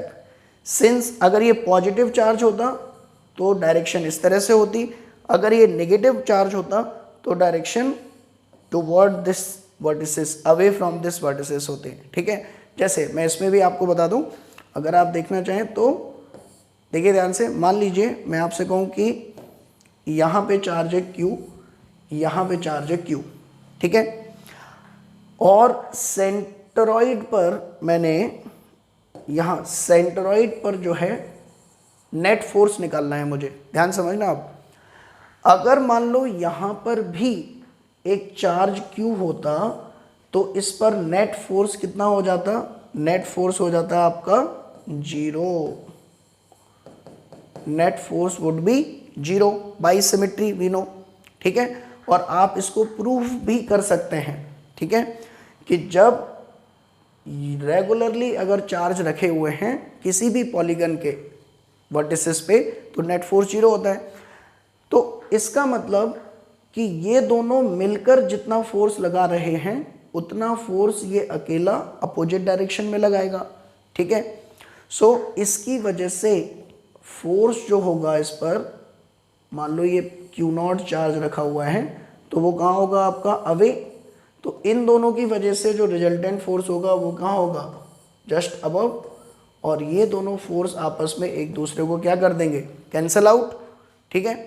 सो ये लॉजिक आप किसी में भी लगा सकते हैं। जैसे मैं कहूँ यहाँ पर इसकी वजह से इस पर फोर्स होगा इधर Q0, इसकी वजह से होगा इधर, ठीक है, तो ये कैंसिल हो जाएगा। ऐसे ही ये फोर्स लगाएगा इधर और ये फोर्स लगाएगा इधर, तो ये भी कैंसिल आउट हो जाएंगे, ठीक है। अब अगर मैं किसी एक में से चार्ज को गायब कर दूं, ठीक है, मैं यहाँ पे ये कहूँ कि इसमें चार्ज है, इसमें चार्ज है, इसमें चार्ज है, इसमें नहीं है, तो बताओ सेंटर पर इस Q0 पर नेट फोर्स कहाँ लगेगा। तो सिंस ये चार्ज गायब है तो ये जो रिपेल कर रहा था ये वाला फोर्स अब हट जाएगा, तो ये दोनों ने तो आपस में एक दूसरे को बैलेंस कर दिया, हट गया, ये बचा क्या रह गया इसका फोर्स, तो रिजल्टेंट फोर्स आपका इस डायरेक्शन में जाएगा, ठीक है। सो ये ट्रिक है, इसको ध्यान रखें रेगुलर पॉलीगन के केस में। चलो now the last segment is long answer type question, 3 mark type questions, ये आपके सामने हैं, इनको ध्यान से समझते हैं। देखो इसमें दिया है 4 point charges capital Q, small q and capital Q। देखो इसकी वैल्यू आपको दे रखी है क्वेश्चन में कैपिटल Q, इसकी small q, then again capital Q, this is small q, ठीक है। वो कह रहा है कि find the resultant electrical force on charge capital Q। अब I hope you will manage. क्या करना है आपको, कुछ नहीं, इसकी वजह से जो फोर्स लग रहा है इसकी वजह से वो क्या होगा आपका, यहाँ पर अगर हम डिस्कस करें, ओके वेट, ओके, सो अगर इसको हम देखें इसकी वजह से क्या फोर्स लगेगा आपका यहाँ पर, नेक्स्ट स्लाइड में ये इस पर एक फोर्स लगाएगा इधर, और वो कितना होगा K capital Q into small q divided by a square. ऐसे ये भी एक फोर्स लगाएगा ऊपर की तरफ, वो कितना होगा K capital Q into small q divided by a square, ये सिखाया था मैंने अभी आपको। और एक फोर्स ये भी लगाएगा, इसकी वैल्यू भी Q है, और ये सेपरेशन कितना है a√2 क्योंकि स्क्वायर है। सो इसकी वजह से जो फोर्स होगा वो इधर होगा, और वो होगा K capital Q into capital Q a√2 का स्क्वायर, ठीक है। ये angle we can say by geometry ये 45 है, तो ये भी कितना होगा आपका 45, फाइन। अब इसका मैंने एक कंपोनेंट किया, इधर आया, ठीक है। रिजल्टेंट मैंने सिखाया ना कि जब 2 से ज़्यादा फोर्स हो जाए तो component method is the way to solve the question. उसमें हम क्या करते हैं, हर एक फोर्स के कंपोनेंट लेंगे। तो ये तो पहले से ही वाई एक्सिस के और एक्स एक्सिस के अलॉन्ग हैं ये दोनों फोर्स, इसके कंपोनेंट हम और कर लेते हैं। तो इसके जब कंपोनेंट आप करोगे तो ये 2 कंपोनेंट आ गए। इसकी वैल्यू कितनी आएगी इस कंपोनेंट की अगर हम बात करें तो K capital Q square a square into 2, और ये एंगल कितना है 45, so I can say this will be sin 45। और इस कंपोनेंट की अगर हम बात करें तो कितना आएगा KQ square divided by a square into 2 और cos 45, that is cos 45, fine. So resultant y component अगर मैं कहूँ तो ये दोनों क्या हो जाएंगे आपके ऐड, क्योंकि ये तो पहले से ही y की तरफ है और ये और एक्स्ट्रा आ गया। ऐसे ही रिजल्टेंट x कंपोनेंट अगर हम बात करें तो ये दोनों क्या हो जाएंगे आपके ऐड, ठीक है। ये पहले से ही x की तरफ है ये वाला, और ये और आ गया। तो अब आपको रिजल्टेंट x और रिजल्टेंट y अगर पता चल गया तो नेट फोर्स का फॉर्मूला क्या होता है आपका, magnitude of net force is equal to root under F X का स्क्वायर प्लस एफ वाई का स्क्वायर, ठीक है।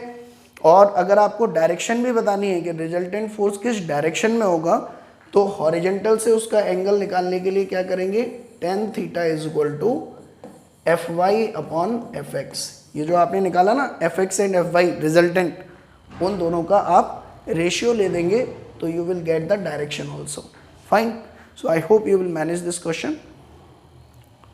चलो, now this is CBSE question number 2005। ध्यान से देखें, 3 पॉइंट चार्जेस ऑफ +2 माइक्रोकूलम। देखिए क्वेश्चन ध्यान से समझिए क्या दे रखा है, 3 पॉइंट चार्ज हैं आपके, एक है +2 माइक्रोकूलम, एक है -3 माइक्रोकूलम, ठीक है, and another one is -3 microcoulomb are capped at the vertices A B and सी।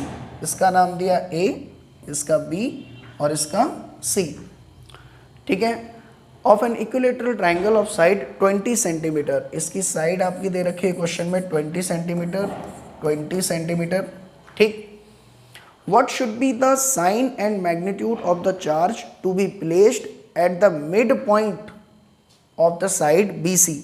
ये जो M पॉइंट है वो पूछ रहा है कि यहाँ पर किस नेचर का चार्ज रखें, मतलब पॉजिटिव रखें या नेगेटिव रखें, और उसकी वैल्यू भी क्या होनी चाहिए सच दैट ये जो चार्ज है आपका ये इक्विलिब्रियम में आ जाए, ठीक है। इक्विलिब्रियम में आने का मतलब ये है कि उस पर रिजल्टेंट फोर्स 0 हो जाए, ठीक है। सो बेसिकली ये जो दो फोर्स हैं ये नेगेटिव हैं, ये पॉजिटिव हैं, तो ये दोनों मिलके जितना फोर्स इस पर लगाएंगे उसका इक्वल एंड अपोजिट फोर्स किसको लगाना चाहिए, इस वाले चार्ज को, तब जाके इस पर नेट फोर्स क्या होगा, 0।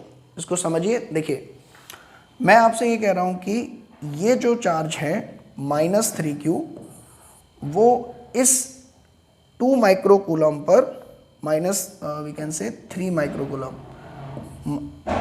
-3 माइक्रोकूलम जो चार्ज है वो इस 2 माइक्रोकूलम चार्ज पर अट्रैक्टिव फोर्स लगाएगा, और वो किस तरह से होगा, लाइक दिस।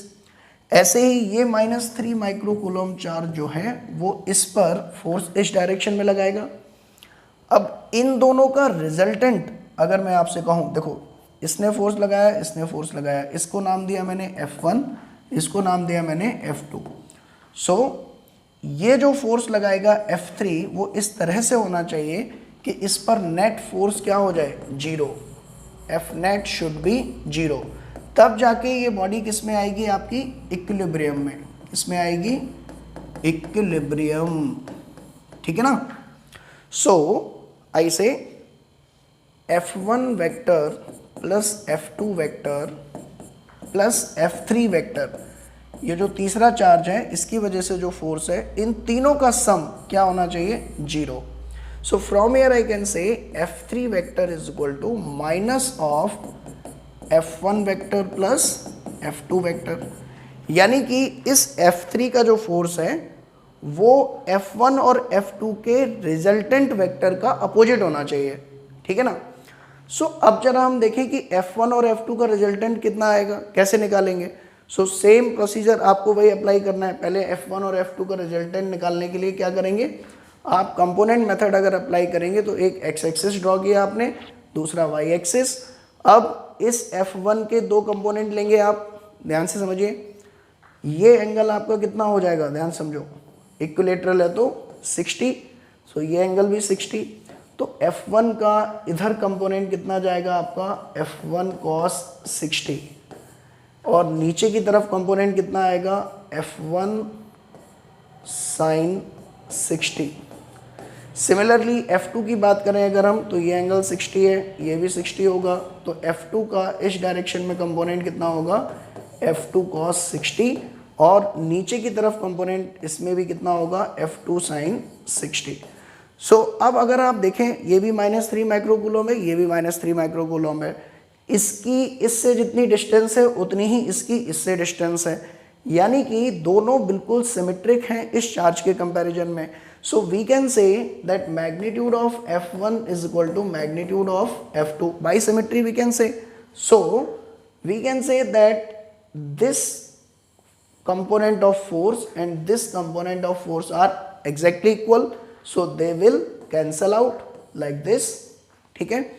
सो इन दोनों का जो रिजल्टेंट आएगा वो इफेक्टिवली नीचे की तरफ आ रहा है, और वो कितना आ रहा है, अगर मैं कहूँ F1 vector plus F2 vector that is equal to F1 F2 equal है तो F कॉमन ले लिया, ये हो गया 2F साइन 60 हो जाएगा √3/2.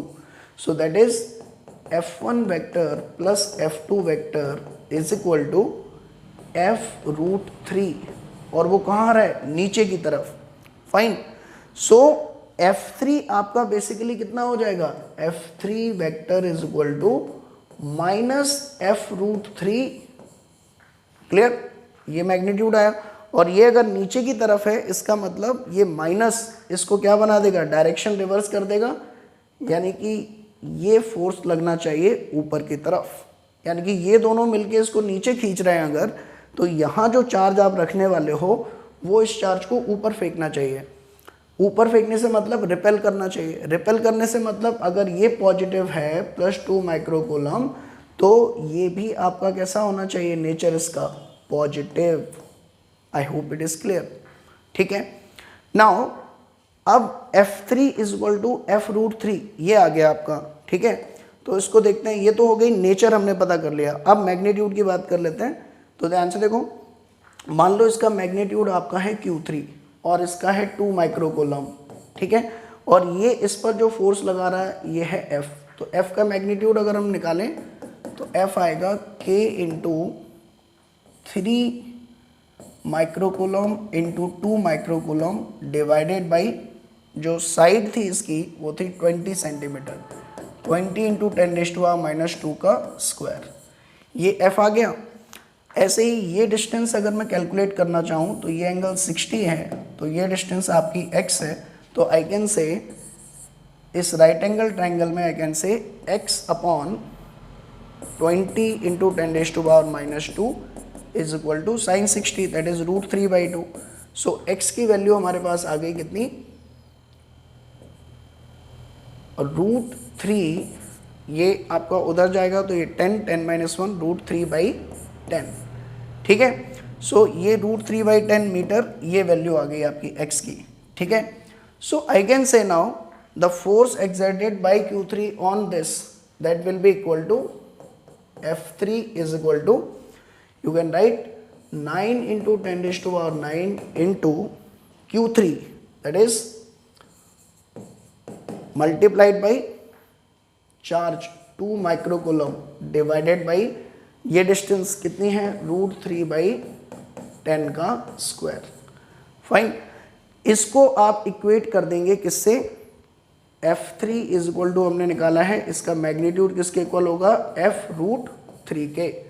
तो जब आप इन दोनों चीज़ों को इक्वेशन नंबर 1 और इक्वेशन नंबर 2 और 3 इन तीनों को कंबाइन करेंगे तो you can get the value of Q3 from there. ठीक है, now the calculation part is there. जो भी एनालिटिकल पार्ट था वो हमने सॉल्व कर लिया है. देखो ये अभी आपको डिफिकल्ट लग रहे होंगे, लेकिन जब आप इनकी प्रैक्टिस करोगे देन यू विल रियलाइज कि इतनी कोई बहुत घबराने वाली बात नहीं है. ठीक है, चलो. Now in this question what is given, A charge Q located at A point R is in equilibrium under the combined electric force of 3 charges Q1, Q2 and Q3. मतलब क्या दे रखा है क्वेश्चन में, उसने कहा है कि एक कैपिटल Q चार्ज है वो इक्विलिब्रियम में है. ठीक है, इक्विलिब्रियम में आने का मतलब ये हुआ कि इस पे नेट फोर्स जो है वो कितना है, 0. और फोर्स लगा कौन कौन रहा है, फोर्स लगा रहे हैं ये 3 charge Q1, Q2 and Q3.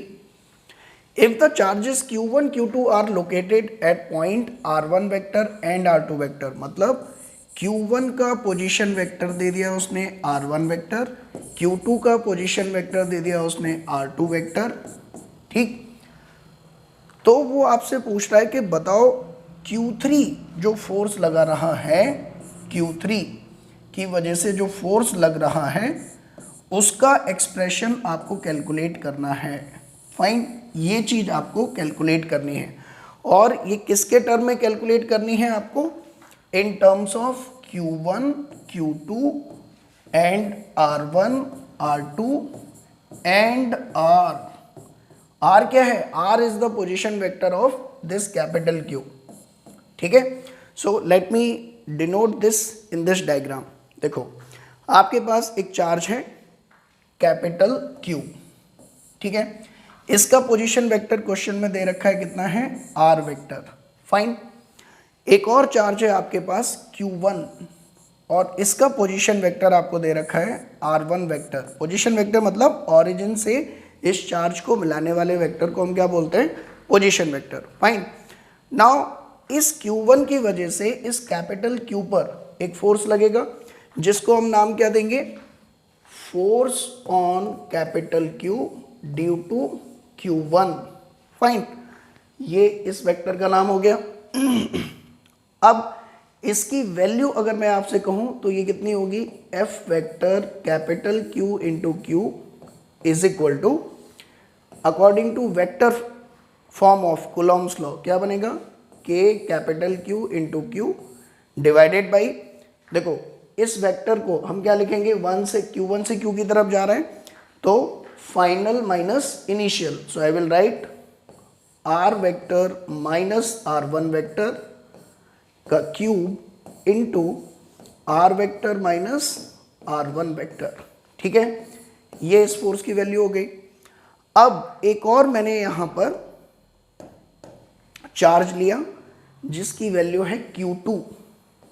Fine, इस Q2 का पोजीशन वेक्टर अगर मैं आपसे कहूं वो कितना होगा? R2 vector. फाइन, इसकी वजह से इस कैपिटल Q पर जो फोर्स होगा वो कितना होगा? This one. तो इसको हम क्या डिनोट करेंगे? Force on capital Q due to Q2। ठीक है, तो इसकी वैल्यू अगर मैं लिखना चाहूं तो ध्यान से समझो कैसे लिखेंगे? F capital Q due to Q2 is equal to K into capital Q into Q2 divided by, यहां से ध्यान से समझो, इधर इन दोनों के बीच में ये डिस्टेंस है, ये फाइनल वेक्टर है, ये इनिशियल वेक्टर है। तो अब आप इसको कैसे लिखोगे? R vector minus R2 vector का cube into R vector minus R2 vector. ठीक है, ये हमने यूज कर दिया कूलॉम्स लॉ। अब जो Q3 चार्ज है, अभी स्पेस में हमने Q3 चार्ज को डिनोट नहीं किया, वो जहां कहीं भी है उस Q3 की वजह से जो फोर्स होगा उसको हम कैसे लिखेंगे? Force on Q due to Q3, ऐसे लिखेंगे ना। फाइन, सो इन तीनों फोर्स का sum, this one and this one, इन तीनों फोर्सेस का सम क्या आना चाहिए? 0, क्योंकि कैपिटल Q क्या दे रखा है? इक्विलिब्रियम में। So I can say for equilibrium force on Q due to Q1 plus force on Q due to Q2 plus force on Q due to Q3, the vector sum of all these three vectors should be equal to 0. So the relation will be, let me write the relation. Okay, देखो थोड़ा सा इसको rough कर लेते हैं। यहां से आपको F कैपिटल Q Q3 कितना मिलेगा? अगर मैं कहूं तो let me write it like this, यहीं पर थोड़ा सा मैं लिख देता हूं, force on capital Q due to Q3 will be equal to minus of force on Q due to Q1 plus force on Q due to Q2। बस ये आपका आंसर आ गया। अब आपको क्या करना है? बस FQ Q1 की वैल्यू यहाँ से उठा के इसमें रखनी है, ठीक है, और FQ Q2 की वैल्यू यहाँ से उठा के इसमें रखनी है। तो फाइनली आपको क्या पता चलेगा? Force on capital Q due to Q3 in terms of Q2 Q1 R and R1 R2। उसने यही तो कहा था कि force due to third charge निकालो किसके टर्म में, Q1 Q2 R1 R2 and R के टर्म में। यही उसने कहा था कैपिटल Q के टर्म में, ये इन पैरामीटर्स के टर्म में आपको फोर्स बताना है, ठीक है। So this is the answer. Fine, this was asked in the previous slide, अगर आप देखेंगे, ठीक है। Now let me take next question. देखिए ध्यान से, इसमें क्या पूछ रहे हैं, what is the force between two small charged sphere, ठीक है।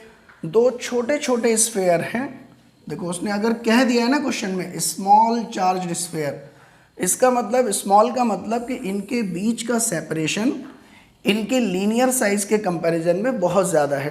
तो फिर हम इस स्फीयर को भी पॉइंट चार्ज की तरह ट्रीट कर सकते हैं, क्योंकि क्वेश्चन में कहा है ये आपके स्मॉल स्फीयर है, ठीक है।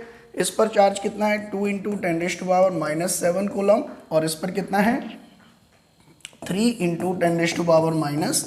10⁻⁷ कूलम, ठीक है। और इनके बीच में सेपरेशन कितना है 30 सेंटीमीटर, दैट इज 10⁻⁻2 मीटर। ऐसा ही यूनिट में कन्वर्ट कर लेंगे सब सारी चीज़ों को, ठीक है। एयर में इनको रखा गया है, तो अब क्या फोर्स होगा वो बताना है। तो force will be equal to 9 × 10⁻⁹, ये हमने के की वैल्यू रखी, इंटू Q1 Q2 कितना है 2 × 10⁻⁷ into 3 × 10⁻⁷ divided by R square, यानी कि 30 × 10⁻⁻2 का स्क्वायर।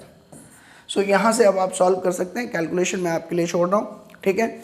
ये क्वेश्चन क्यों पूछा था, ये क्वेश्चन केवल इसलिए पूछा था कि दो यहाँ पर पॉइंट चार्ज नहीं कहा है क्वेश्चन में, उसने कहा है स्मॉल चार्ज स्फीयर। सो अगर स्मॉल चार्ज स्फीयर है, इसका मतलब इनका लीनियर डायमेंशन इनके सेपरेशन के कंपैरिजन में बहुत कम है, ठीक है। सो इनको हम पॉइंट चार्ज की तरह ट्रीट कर सकते हैं, ठीक है। So this was the concept of this question. Now let me take another question, बिल्कुल इसी के जैसा है लेकिन थोड़ा सा घुमा हुआ है क्वेश्चन। देखिए ध्यान से, इसने कहा what is the force between to spheres of radius 10 centimetre. देखो अब इसकी रेडियस कितनी हो गई 10 सेंटीमीटर, स्मॉल नहीं है अब, ठीक है। और दूसरा भी आपका स्फीयर कितना है 10 सेंटीमीटर का, रेडियस कितनी है आपकी 10 सेंटीमीटर। और इसने कहा है कि दोनों पर चार्ज, पहले वाले पे है 2 × 10⁻⁷, ठीक है, और इस पर भी है 3 × 10⁻⁷, ठीक, placed 30 centimetre apart in air. तो अभी इनके बीच में सेपरेशन 30 सेंटीमीटर है, ध्यान से समझो, मतलब इनके बीच में सेपरेशन से मतलब हमारा इनके सेंटर के बीच में जो सेपरेशन है वो 30 सेंटीमीटर है। फाइन, अब आपसे पूछा गया है कि बताओ ये आपस में एक दूसरे पर कितना फोर्स लगाएंगे।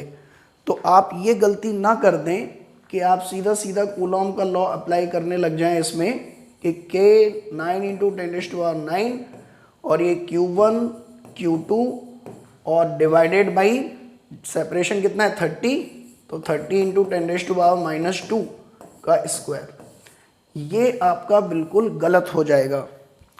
क्यों गलत हो जाएगा सर, इससे पहले वाले में तो आपने स्फीयर में लगा दिया था बड़े आराम से, ठीक है, इसमें क्यों गलत कर रहे हो आप।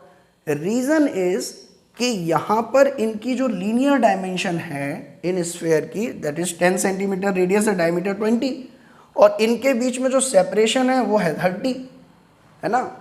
सो they can not be treated as point charge, are not point charge, ठीक है। सो बेसिकली कूलॉम्स का लॉ से जो फोर्स यहाँ से कैलकुलेट होगा, इनफैक्ट यहाँ से जब आप जो फोर्स कैलकुलेट करोगे, लेट अस सपोज उसकी वैल्यू आई F1, ठीक है, और एक्चुअल में जब आप इस फोर्स को मेजर करोगे F2, तो आप देखोगे कि जो F2 है वो F1 से कम आ रहा है, ठीक है। मतलब कूलॉम्स के फॉर्मूले से कैलकुलेट किया जब, तब जो फोर्स आया और एक्चुअल में जो फोर्स आ रहा है इस डेटा के लिए, वो आपस में सेम नहीं आ रहे हैं, यानी कि Coulomb's law is not valid. Fine, अब बात उठती है कि सर ठीक है कूलम्स लॉ वैलिड नहीं है, लेकिन ये फोर्स कम क्यों आ रहा है, ज़्यादा आ जाता फोर्स। तो वो समझने के लिए ध्यान से समझो क्या होता है एक्चुअल में। जब दो बड़े बड़े स्फीयर बहुत पास में, मान लो ये एक स्फीयर है, इस पे चार्ज फैला हुआ है यूनिफॉर्मली, ठीक है। होता क्या है कि जब ये बहुत दूर होते हैं, मान लो ये दूसरा स्फीयर है वो बहुत दूर है, ठीक है। जब बहुत दूर होते हैं तो ये एक दूसरे को इफेक्ट नहीं कर रहे होते हैं, बहुत दूर है, ठीक है। मतलब इसका ये जो चार्ज है वो इसको अफेक्ट नहीं कर रहा होता है, ठीक है। इसका जो चार्ज का डिस्ट्रीब्यूशन है इसके ऊपर, वो इसके चार्ज के डिस्ट्रीब्यूशन को डिस्टर्ब नहीं करता, ठीक है। ये कब है, जब जो सेपरेशन है that is much much greater than the radius of the sphere, ठीक है। सो उस केस में यू कैन से कि जो फोर्स होगा इन दोनों के बीच में that is Q1 Q2 by R square, fine.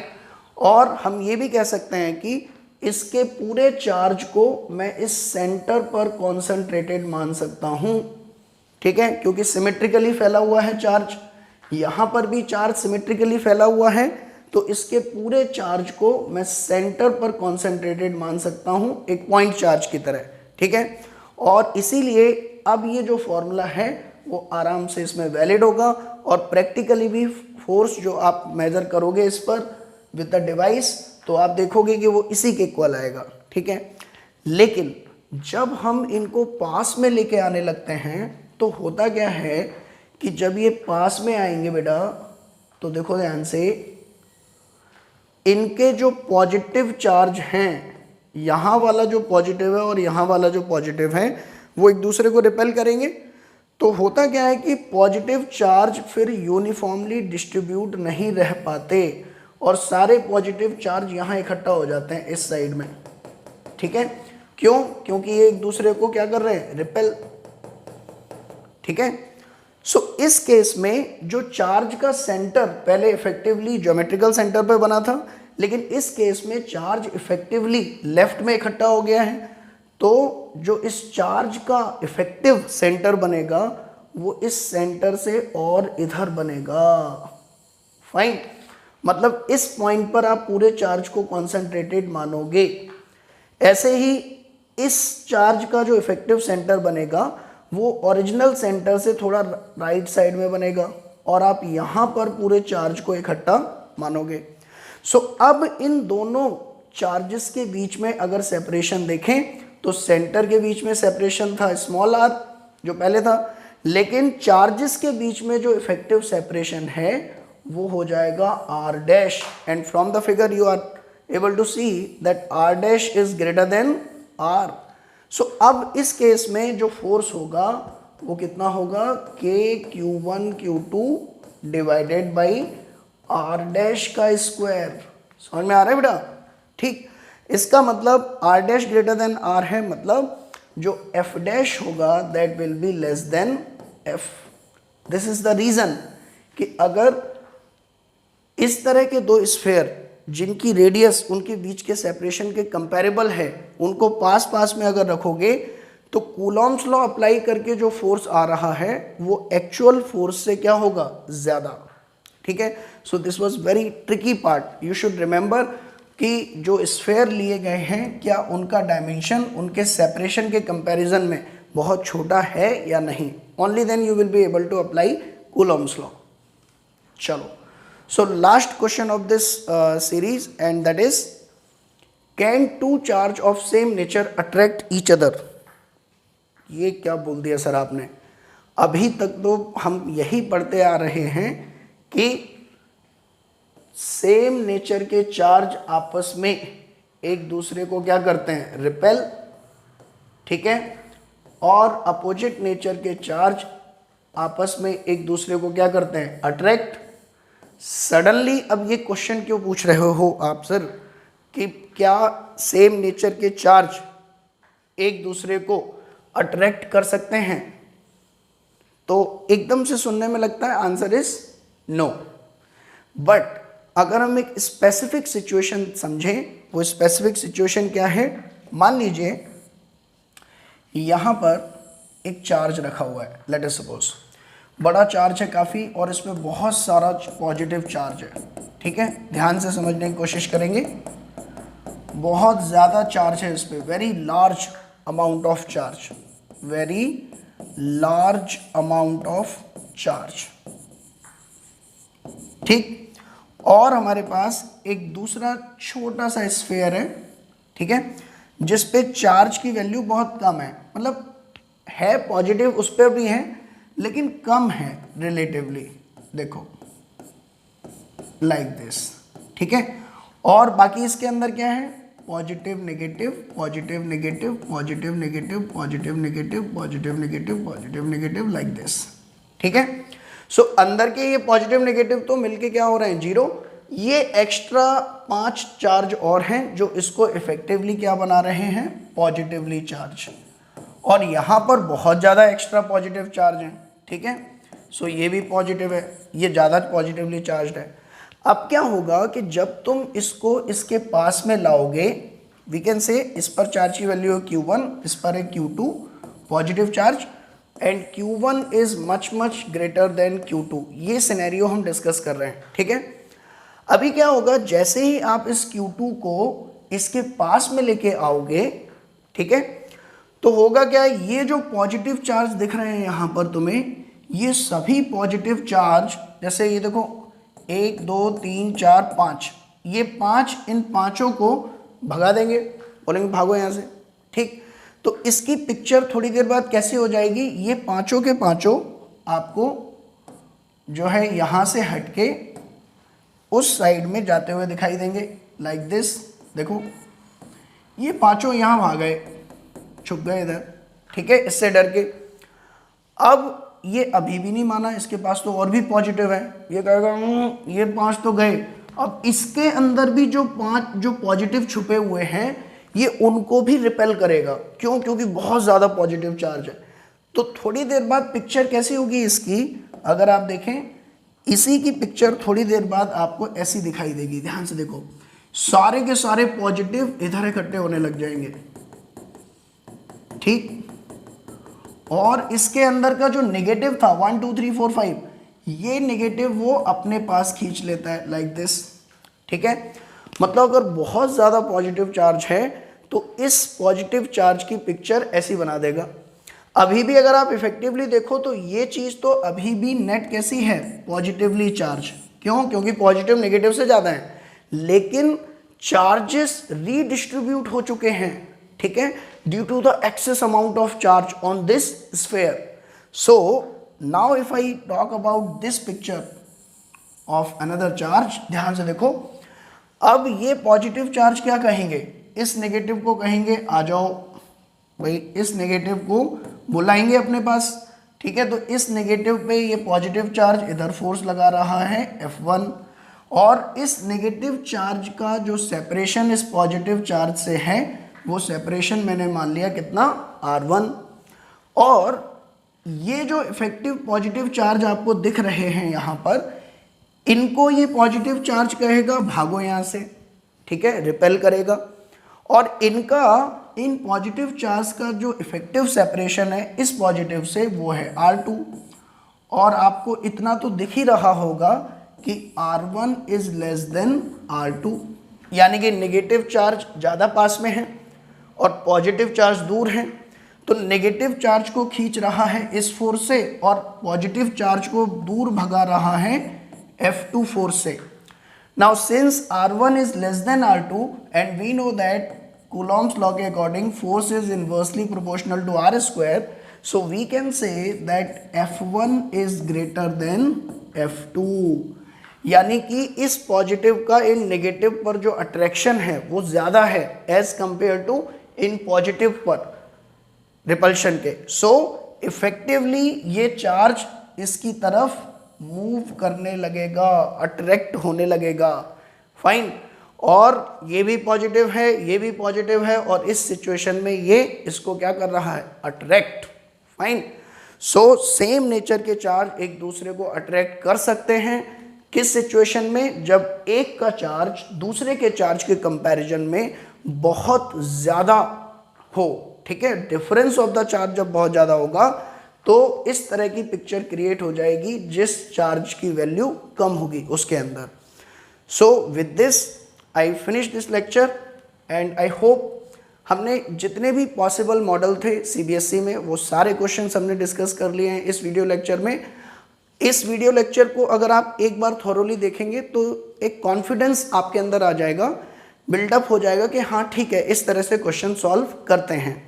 लेकिन अगर आप ये सोचते हैं कि इस वीडियो को देख के बस मेरा काम खत्म हो गया, मैंने सारे न्यूमेरिकल कर लिए ठीक ठाक 15, 20, 25 और अब मैं एग्जाम में न्यूमेरिकल कर दूंगा सीबीएसई के, तो ये बहुत बड़ी गलतफहमी होगी आपकी। ठीक है, मैं यहाँ चाहे 1000 क्वेश्चन और कर दूं वो आपके बिल्कुल भी यूज़फुल नहीं है अनटिल और अनलेस आप घर जाकर पेन कॉपी पर चलाएंगे, तभी जाकर रिजल्ट आएगा। समझ में आया? अगर आप केवल वीडियो लेक्चर सुन के बस आगे आगे बढ़ते चले जा रहे हैं तो बिलीव मी आप केवल सॉल्यूशन समझना सीख रहे हैं। नए क्वेश्चन को कैसे सॉल्व करना है, कैसे उस पर कंसेप्ट को अप्लाई करना है, ये आप तभी सीखेंगे जब आप उनको ट्राई करेंगे। सो आई रिकमेंड यू कि आप इस वीडियो लेक्चर को सुनने के बाद इसकी लिंक में जो असाइनमेंट दे रखी है टाइमर लगा के कॉपी और पेन निकाल के उन सभी को एक एक करके सॉल्व करने की कोशिश करें। ठीक है, और अगर नहीं समझ में आता है, कोई क्वेश्चन नहीं आपसे होता है, तो फिर जाकर उसी असाइनमेंट में जो वीडियो सॉल्यूशन की लिंक दे रखी है उसको देखें। एक बार अपने आप से जरूर ट्राई करें क्वेश्चंस को, तभी जाकर आप एक्चुअल में समझ पाएंगे कि आपको कितनी अंडरस्टैंडिंग बन रही है, आप किस तरह के क्वेश्चन में अटक रहे हैं और कहाँ एक्चुअल में इम्प्रूवमेंट की ज़रूरत है।